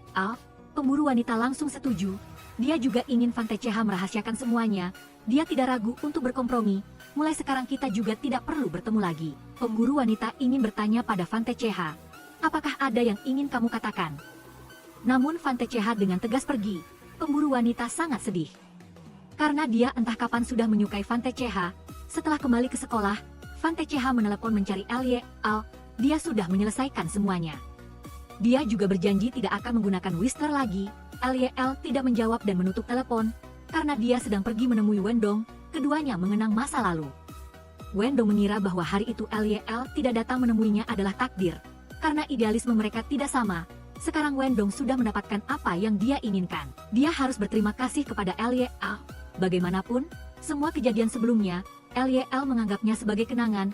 Dia sebagai teman, menasihati Wendong satu hal terakhir. Hati-hati dengan orang yang Anda percayai. Wendong sangat percaya diri, karena yang dia percayai bukanlah manusia, melainkan superkomputer Palete. Tapi Anda tetap bekerja sama dengan manusia, bukan? Wendong tidak mendengarkan, ingin mengantar Lyl kembali, tepat ketika Lyl masuk ke lift. Tiba-tiba lift jatuh, Fan TCH baru saja tiba di depan gedung untuk mencari Lyl, menyaksikan seluruh pemandangan dengan sangat panik. Di pihak Nada yang mendengar berita itu langsung berlari ke rumah sakit. Fan TCH telah mencari di seluruh rumah sakit, tetapi Lyl tidak ada di sini. Dia memutuskan untuk pergi mencari Lyl di tempat lain. Kemudian Nada kembali ke bunker. Bawahannya telah membantu Nada menyelidiki insiden pemadaman listrik di gedung itu. Itu disebabkan oleh korsleting transformator yang menyebabkan seluruh jaringan listrik di daerah itu terputus. Hal itu meninggalkan konsekuensi yang sangat mengerikan. Bawahannya mendapatkan daftar korban di rumah sakit. Nada segera ingin melihatnya. Namun dia masih tidak dapat menemukan nama Lyl. Jadi kemana sebenarnya Lyl pergi? Nada ingin menyendiri untuk berpikir. Dia menyarankan bawahannya untuk pulang lebih dulu. Tiba-tiba, Nada punya sesuatu untuk dikatakan kepada bawahannya. Meskipun bawahannya agak bodoh, Nada melihat semangat dan tekadnya. Bawahan itu mirip dengan dirinya saat muda. Tidak akan pernah menyerah, Nada selalu menganggap bawahannya seperti adik perempuan. Namun, kali ini sangat berbahaya. Nada tetap menyarankan bawahannya untuk mundur. Bawahan itu mengatakan kepada Nada, tujuannya menjadi reporter adalah untuk mengungkap kebenaran. Tetapi seperti yang Nada katakan, karena bawahannya bodoh, tidak ada kantor berita yang mau menerimanya. Tak disangka itu memberinya kesempatan untuk bekerja dengan idolanya, Kuat Hien SN. Bawahan itu sudah cukup puas, meskipun dia meninggal pun tidak akan menyesal. Bawahan berbalik pergi, tiba-tiba dia teringat kemampuan untuk menjatuhkan sebuah kota. Selain perang, ada juga pemadaman listrik. Pemadaman listrik akan menyebabkan semua aktivitas tertunda. Tidak ada lampu lalu lintas yang menyebabkan kemacetan, tidak ada sistem pengawasan yang memberi kesempatan bagi penjahat untuk merajalela, rumah sakit tanpa listrik juga tidak bisa melakukan pertolongan pertama. Situasi ini sudah banyak bukti dalam sejarah. Nada buru-buru bertanya kepada bawahan, di mana pabrik listrik cadangan LCNG. Tak disangka itu adalah pabrik listrik Hoi Chao. Telah hancur karena kecelakaan LNGLC, sampai sekarang belum sepenuhnya pulih. Nada mengingat kata-kata Lao Hiu, dia adalah mata rantai terpenting dalam rencana Whistler. Nada ingin bersembunyi, bawahannya menyarankan dia pergi ke kantor polisi. Di sana dia akan dilindungi dan mendapatkan 3 kali makan. Bawahan juga mulai menyelidiki tempat listrik kota dipasok oleh perusahaan listrik pengaturan yang dimiliki Direktur Kuan. Nada segera memiliki rencana di benaknya. Saat ini di markas asosiasi Whistler terjadi kekacauan. Sistem komputasi Palete telah mencapai batasnya karena tidak dapat menghitung. Nada akan pergi ke kantor polisi untuk menyerahkan diri. Palete selalu menganggap manusia pengecut dan egois, sehingga tidak menyangka ada orang yang melanggar aturan seperti Nada. VNNG mulai meragukan hidup, kemudian Whistler memberikan tugas kepada seorang gadis yang sedang membuat permohonan.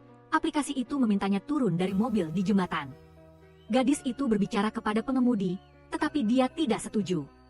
Gadis itu nekat merebut kemudi, menyebabkan mobil mengalami kecelakaan. Pengemudi tidak bisa menginjak rem, menyebabkan mobil menabrak iring-iringan mobil polisi, di antaranya ada mobil polisi yang mengawal Nada. Namun Nada tidak ditahan, dia dibawa pengacara Kuach ke bunker. Pengacara Kuach membalut luka Nada, tetapi dia tidak bisa menahan amarahnya.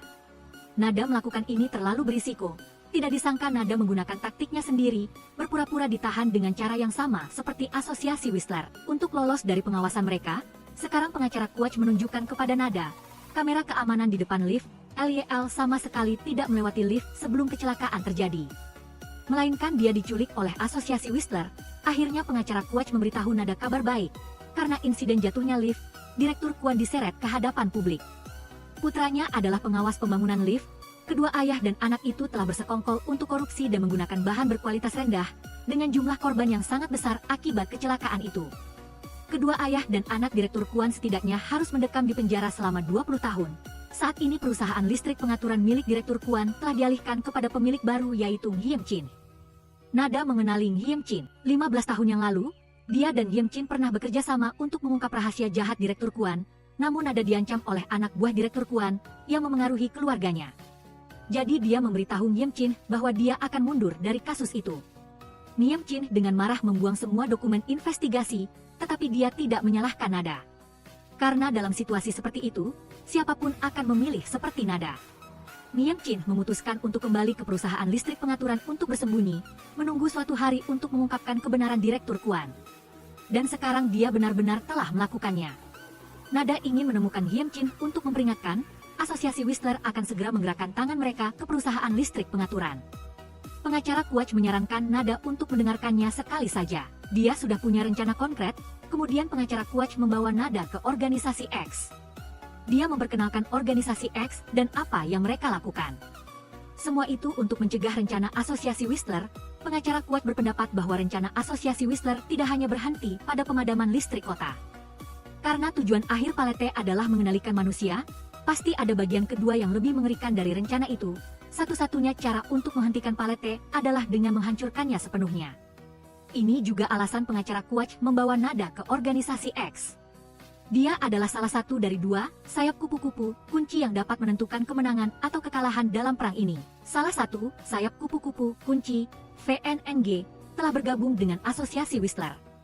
Pengacara Quach menyerahkan bom badai kematian kepada Nada, mengajarinya cara menggunakannya. Seluruh penduduk kota LCNG harus bergantung pada Nada. Namun, Nada tidak pernah berniat menyelamatkan dunia, juga tidak ingin menjadi pahlawan, dia hanya ingin menyelamatkan LYL. Pengacara Quach memberikan dua kabar buruk kepada Nada. Di layar terlihat warga yang dikenalikan oleh Whistler, termasuk LYL, jumlahnya mencapai 10 juta orang, sepertiga dari populasi kota LCNG. Kabar buruk kedua adalah ibu Nada meninggal di rumah sakit setelah insiden pemadaman listrik baru-baru ini.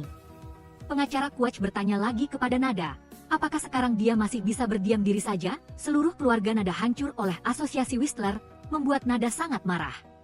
Dia kembali ke rumah sakit untuk melihat ibunya untuk terakhir kalinya. Nada menangis di samping ranjang ibunya. Dia membawakan kue kacang hijau kesukaan ibunya, tetapi ibunya tidak bisa memakannya lagi.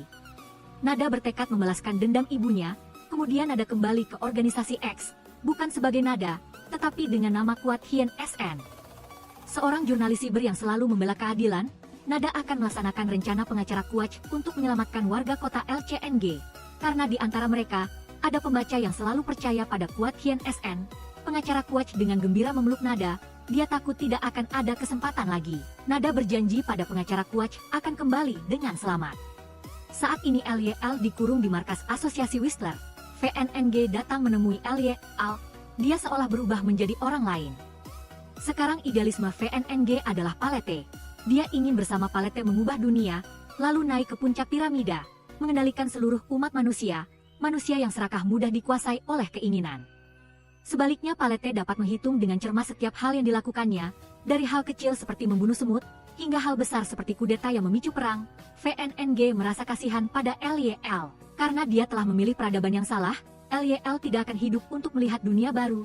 LYL merasa VNNG gila, dia membenci manusia. Tetapi dia menjadi bentuk yang paling dia benci, egois, keras kepala, rendah diri, mudah dimanfaatkan orang lain. VNNG tidak pernah benar-benar mencintai siapapun. Dan tidak akan ada yang mencintainya. LYL merasa VNNG sangat menyedihkan. Dia dengan marah mencekik LYL, menyuruhnya diam, tetapi LYL masih harus mengatakan yang sebenarnya. VNNG sedang dimanfaatkan oleh Kepala Departemen VNG. Alasan Kepala Departemen VNG menargetkan LCNG adalah karena VNNG ada di sini. Kepala Departemen VNG ingin menggunakan VNNG untuk membalas dendam pada Lao Yeu. Lao Yeu tidak mengizinkan dia bergabung dengan Asosiasi Whistler 5 tahun yang lalu. Lao Yeu marah pada VNNG. Dia tidak percaya ini adalah kebenaran, tidak ingin mendengar lagi dan pergi. Tapi dalam hati sudah mulai curiga pada Kepala Departemen VNG. Kemudian VNNG membuat janji bertemu Kepala Departemen VNG. Dia ingin Kepala Departemen VNG memberi petunjuk jika proses Palete disisipi emosi manusia. Apakah bisa sampai pada hasil akhir? Kepala Departemen VNG menjelaskan, semua jalan menuju kesuksesan, hanya saja memakan waktu lebih lama atau lebih cepat. VNNG membantah Kepala Departemen VNG, waktu yang lebih lama akan membuat manusia menghabiskan waktu dan tenaga.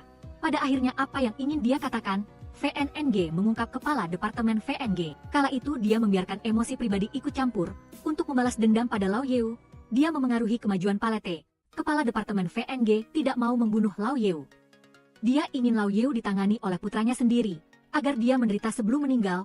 Hal ini menyebabkan banyak anggota asosiasi kehilangan ibu mereka. VNNG meminta Kepala Departemen VNG untuk mengembalikan wewenangnya. dia akan menggantikan Kepala Departemen VNG memimpin Asosiasi Whistler. Kepala Departemen VNG mengira VNNG memberontak, memanggil orang untuk menangkapnya. Tetapi para pengawas menolak untuk bertindak, karena Palete telah mengeluarkan instruksi baru, yaitu hak komando Kepala Departemen VNG, digantikan oleh VNNG sebagai komandan baru. Kepala Departemen VNG dikendalikan oleh para pengawas wanita menyuntiknya dengan obat bius. Setelah itu Kepala Departemen VNG dibawa ke meja operasi, chip di dalam tubuhnya diambil. Sejak itu dia juga menjadi gila. Sebaliknya VNNG naik ke posisi komandan baru, dia sangat arogan, VNNG ditanami chip komandan di dalam tubuhnya. Dia benar-benar telah berubah menjadi iblis. Di sisi lain Van TCH sedang menempelkan pengumuman mencari LYL di sekolah. Lumah datang menggodanya, bagaimana rasanya berkencan dengan Dewi. Dia sedang siaran langsung, ingin Van TCH menceritakan beberapa hal menarik. Van TCH memanfaatkan kesempatan ada banyak penonton, meminta mereka membantu mencari LYL. Luman dengan marah membuang semua selebaran Van TCH. Dia menerjang dan mencengkram Luman. Teman-teman sekelasnya segera melerai keduanya, sekarang bukan waktunya kalian bertengkar. LYL masih hilang. Si Cepol, Buitok, mengkritik Luman, kalau tidak bisa membantu, jangan mengganggu. Luman pun tenang kembali. Dia membantu semua orang mencari ide, bagaimana kalau kita minta bantuan Whistler? Van TCH memberitahu teman-temannya, semua ini disebabkan oleh Whistler, itu sangat berbahaya. Van TCH menyarankan agar semua orang tidak menggunakannya lagi. Dua kubu yang berlawanan terbentuk, satu pihak setuju dengan Van TCH. Pihak Luman bersikeras untuk mempertahankan Whistler. Si Cepol bertanya kepada Luman, apa bagusnya Whistler itu? Dia, Luman, menjawab, itu membantuku berkencan denganmu. Si Cepol memberitahu Luman, bahwa dia berkencan sama sekali tidak sukarela, melainkan tugas yang diberikan Whistler. Si Cepol bahkan merasa Luman adalah orang yang paling menjengkelkan yang pernah ditemuinya. Kamu tidak akan pernah bisa menyentuhku. Whistler bisa mewujudkan keinginan, tetapi perasaan manusia tidak bisa dipaksakan. Kedua kubu yang berlawanan mulai bertengkar. Van TCH bersembunyi di sudut, dia memutuskan untuk menggunakan Whistler untuk terakhir kalinya. Aku ingin bertemu LYL, aplikasi itu memberikan tugas kepada Van TCH. Ciptakan virus, lalu bawa ke tepi sungai, masukkan ke dalam koper di bawah pohon nomor 9, setelah menyelesaikan misi. Van TCH tiba-tiba dikepung oleh para pengawas asosiasi Whistler. Mereka membungkus kepala Van TCH, lalu membawanya untuk bertemu LYL. Dia didudukan berhadapan dengan LYL. LYL yang terbangun sangat senang bisa bertemu Van TCH. Namun dia harus memarahi Van TCH sebagai orang bodoh. Van TCH mengungkapkan perasaannya kepada LYL. Entah sejak kapan, Van TCH tidak bisa hidup tanpa sosok LYL. LYL meneteskan air mata kebahagiaan. Cinta sejati tidak jauh, melainkan tepat di sampingnya. Jika mereka bisa melewati ini bersama, keduanya berjanji akan lebih menghargai satu sama lain. Van TCH berjanji pada LYL, kita pasti bisa keluar. Saat ini aplikasi Whistler terinstall di ponsel Nada. Momen penting telah tiba. Lao Yeu pernah mengingatkan Nada untuk tidak menggunakan Whistler, tetapi Nada justru berharap bisa bertemu LYL. Whistler memberikan tugas kepada Nada, pergi ke pohon nomor 9 di tepi sungai, ambil USB di dalam koper, lalu colokkan ke server perusahaan listrik pengaturan. Setelah itu, Nada menyandera seorang karyawan listrik, memaksa direktur perusahaan listrik pengaturan saat ini, Niem Chin, untuk segera menyalakan server. Niem Chin tidak punya pilihan. Dia terpaksa menuruti permintaan Nada. Nada melempar USB berisi virus ke Niem Chin, memaksa Niem Chin mencolokkannya ke server. Dia mengingatkan Nada tentang bahayanya. Seluruh kota akan hancur. Nada bersikeras tidak mau mendengar. Niem Chin terpaksa mencolokkan USB ke server. Proses virus menyusup pun dimulai. Nada mendorong karyawan listrik itu ke Niem Chin, mengunci pintu lalu melarikan diri. Misi Nada berikutnya adalah pergi ke tempat parkir nomor 7 Jalan Fansang, satu hari sebelum LCNG jatuh. Saat ini, kota LCNG mulai memadamkan listrik, menyebabkan seluruh penduduk menjadi kacau balau. Rencana asosiasi Whistler selesai. VNNG memutuskan untuk membebaskan LYL dan Van TCH, membiarkan mereka berjuang sendiri. Van TCH berpura-pura ada sesuatu yang ingin dikatakan, tetapi kesempatan itu malah mendekat ke hidung VNNG. VNNG menyuruh para pengawas untuk mengunci LYL dan Van TCH di dalam kontainer, lalu membawanya ke tempat parkir nomor 7. Di sisi lain, Nada juga telah tiba di tempat parkir sesuai misi Whistler. Dia menyuruh sopir untuk menunggu sebentar, agar dia bisa masuk mencari orang. Mendengar panggilan Nada, LYL dan Van TCH memukul pintu meminta bantuan. Nada membuka kontainer dan mengeluarkan keduanya. Ketiga orang itu berpelukan bahagia, Sekarang Nada tidak punya banyak waktu. Dia menyuruh Van TCH membawa LYL ke Hoi Chao, tetapi LYL tidak mau mendengarkan. Dia ingin tinggal membantu Nada menyelesaikan masalah. Nada memberitahu LYL bahwa dialah yang menyebabkan pemadaman listrik kota. Situasinya tidak dapat diselamatkan lagi. Ibunya juga telah meninggal. Nada tidak bisa kehilangan satu-satunya kerabatnya yaitu LYL. LYL terdiam beberapa detik mendengar kabar kematian ibunya, tetapi dia tetap bertekad untuk menghentikan Whistler. Agar tidak ada lagi yang mati seperti ibunya, Van TCH juga teringat, virus yang dia pasang di USB bukanlah virus pemadaman listrik, melainkan virus yang memusatkan sumber listrik pada satu lokasi. Namun, lokasi itu tidak diketahui oleh Van TCH, mungkin markas asosiasi Whistler, tetapi belum ada yang menemukan markas mereka. LYL bisa membantu masalah ini. Sejak kecil, LYL tidak berani naik mobil karena menyaksikan kecelakaan orang tuanya. Setiap kali naik mobil, Nada harus menutup mata LYL dengan syal. Berkat itu, LYL dapat membayangkan kembali rute yang pernah dilalui, bahkan saat matanya ditutup oleh asosiasi Whistler. LYL membantu Nada menggambar ulang rute, dari markas asosiasi Whistler hingga tempat parkir. Berdasarkan itu, Nada menentukan markas berada di pegunungan Becep Hong. Di sana ada pabrik kimia terbengkalai yang pernah menjadi topik investigasi pertama. Yang diberikan oleh pembimbing kepada Nada, ketika dia memutuskan untuk mengikuti jalan jurnalis, ketiga orang itu akan pergi bersama ke Gunung Becep Hong. Di sisi lain asosiasi Whistler telah menemukan. Van TCH bermain-main dengan virus, VNNG percaya Palette bisa menangani semuanya dengan baik, tapi dia tidak mau membiarkan si pembuat masalah begitu saja. Serangkaian aplikasi Whistler diinstal di ponsel para preman besar. Mereka yang serakah dengan cepat tergoda oleh keinginan, misi mereka adalah memburu ketiga orang Nada, kelompok Nada dengan cepat dikepung. Nada memimpin LYL dan Van TCH bersembunyi di dalam kontainer, lalu mengambil kesempatan untuk mengunci keduanya di dalamnya. Nada meminta Van TCH untuk memberitahu polisi datang ke Gunung Becep Hong untuk bantuan, dia akan memancing para preman. Lalu dia pergi sendirian ke Gunung Becep Hong, LYL merasa kesal karena ditipu lagi. Van TCH menyarankan dia untuk tenang, pasti ada solusi. Keduanya berpegangan tangan erat. Di luar, Nada dikepung oleh para preman, dia berlari ke seluruh tempat parkir. Tiba-tiba muncul perkumpulan mahasiswa Universitas LCNG, Lumah memimpin menantang para preman. Kedua belah pihak terlibat dalam pertempuran sengit, dengan jumlah yang jauh lebih unggul, perkumpulan mahasiswa dengan cepat menguasai keadaan. Akhirnya, terlihat juga Lumah melakukan hal baik. Dia juga bisa unjuk gigi di depan para gadis. Lumah memberi isyarat kepada Nada untuk menyerahkan tempat ini kepadanya. Nada mengingatkan mereka untuk menyelamatkan LYL dan Van TCH, dia akan pergi ke Gunung Becep Hong.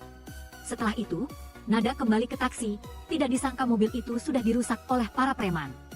Tepat saat bawahannya muncul, dia membantu Nada meminjam mobil rekan kerjanya. LCNG bergantung padamu. Nada berterima kasih kepada keduanya lalu pergi dengan mobil.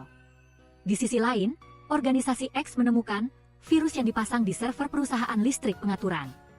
Itu bukan milik asosiasi Whistler, melainkan dibuat oleh Van TCH. Pengacara Quach bertanya-tanya mengapa pekerjaan sepenting itu diberikan kepada seorang mahasiswa. Kepala Biro menjelaskan, eksperimen asosiasi Whistler kali ini menargetkan mahasiswa sehingga awal dan akhirnya berada di tangan mahasiswa untuk membuktikan kelengkapan eksperimen. Tapi memusatkan sumber listrik seluruh pabrik, apa yang bisa menampungnya? Bawahan memberitahu mereka berdua, itu adalah superkomputer Palette. Sumber listrik akan digunakan untuk peningkatan, mengubah Palette menjadi superkomputer paling modern di dunia dengan kemampuan komputasi yang tak tertandingi. Saat itu tidak ada yang bisa menghancurkannya. Momen kunci masih hanya bisa mengandalkan Nada. Saat ini polisi tiba di markas asosiasi Whistler tetapi tidak ada cara untuk masuk. Tiba-tiba mereka mendengar suara tawa mengerikan. Kepala Departemen VNG muncul dalam keadaan gila. Dia hanya menunjukkan jalan masuk kepada polisi. Inspektur meminta agar kepala Departemen VNG dibawa ke kantor polisi.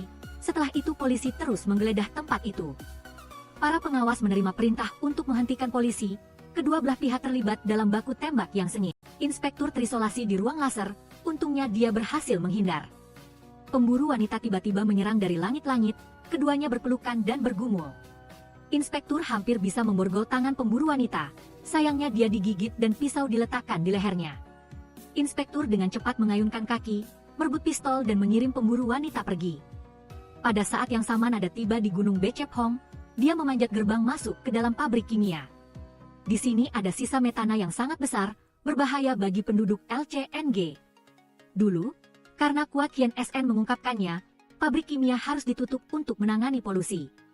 Dari pabrik kimia ada terowongan rahasia, langsung menuju markas asosiasi Whistler. Namun, terowongan itu penuh dengan gas metana, Nada harus menggunakan masker gas. Dia masuk lebih dalam ke terowongan untuk mencari, akhirnya menemukan lubang ventilasi. Itu adalah lubang ventilasi markas rahasia. Nada menghancurkan kipas ventilasi lalu keluar. Dia terkejut melihat superkomputer Palette di depannya. VNNG juga menemukan Nada masuk. Dia segera maju untuk menghentikan Nada karena proses pengisian daya Palette akan segera selesai. VNNG mencari cara untuk mengulur waktu. Dia berbicara dengan Nada. VNNG berpendapat bahwa meskipun Nada berhasil sampai di sini, dia tidak dapat mengubah hasilnya. Karena Palette telah menghitung Nada sebagai pengecut yang tidak berguna, tidak bisa berbuat apa-apa, Nada juga tidak mau kalah. Anak ini terlalu banyak memaki saya. Baru sekarang saya punya kesempatan untuk memberinya pelajaran. Apa yang kamu nilai tentang saya sepertinya berasal dari dirimu sendiri. VNNG tidak berani mengakui sifat aslinya, tidak berbakat, tidak berguna, kekanak-kanakan, hanya tahu bergantung pada mesin. Coba tanyakan apa yang bisa dia lakukan tanpa Palette. VNNG menganggap dirinya memiliki cita-cita besar, ingin mengubah seluruh dunia, dia ingin bersama Palette mendaki puncak masyarakat. Hal-hal itu terlalu kabur, sebaliknya Nada selalu merasa dirinya biasa-biasa saja. Dia hanyalah sebutir pasir di masyarakat, selalu tahu posisinya kecil. Tapi Nada melakukan segalanya untuk hidup, demi keluarga mencari uang recehan, setidaknya dia punya tujuan hidup yang lebih jelas daripada VNNG. Keduanya mulai kesulitan bernapas karena gas metana. Nada tersenyum, saya memasukkan begitu banyak gas metana ke sini, apakah kamu tidak mengerti apa yang ingin saya lakukan? VNNG percaya Nada tidak berani. Dia mendekati kipas angin lagi, memasukkan sebatang rokok ke mulutnya. Nada mengambil korek api. Dia berkata kepada VNNG, Palette tidak akan pernah bisa menghitung. Ketika manusia ingin melindungi sesuatu, mereka bisa melakukan hal-hal yang tidak terbayangkan. VNNG menerjang untuk menghentikan Nada, tetapi dia sudah menyalakan rokoknya. VNNG tersiram api di wajahnya, dia jatuh ke tanah kesakitan, markas juga mulai runtuh. Nada masih punya satu hal terakhir yang harus dilakukan. Dia mengaktifkan bom badai kematian, menghancurkan seluruh superkomputer Palette. Rencana Whistler yang menargetkan kota LCNG gagal, listrik di mana-mana berangsur-angsur menyala kembali.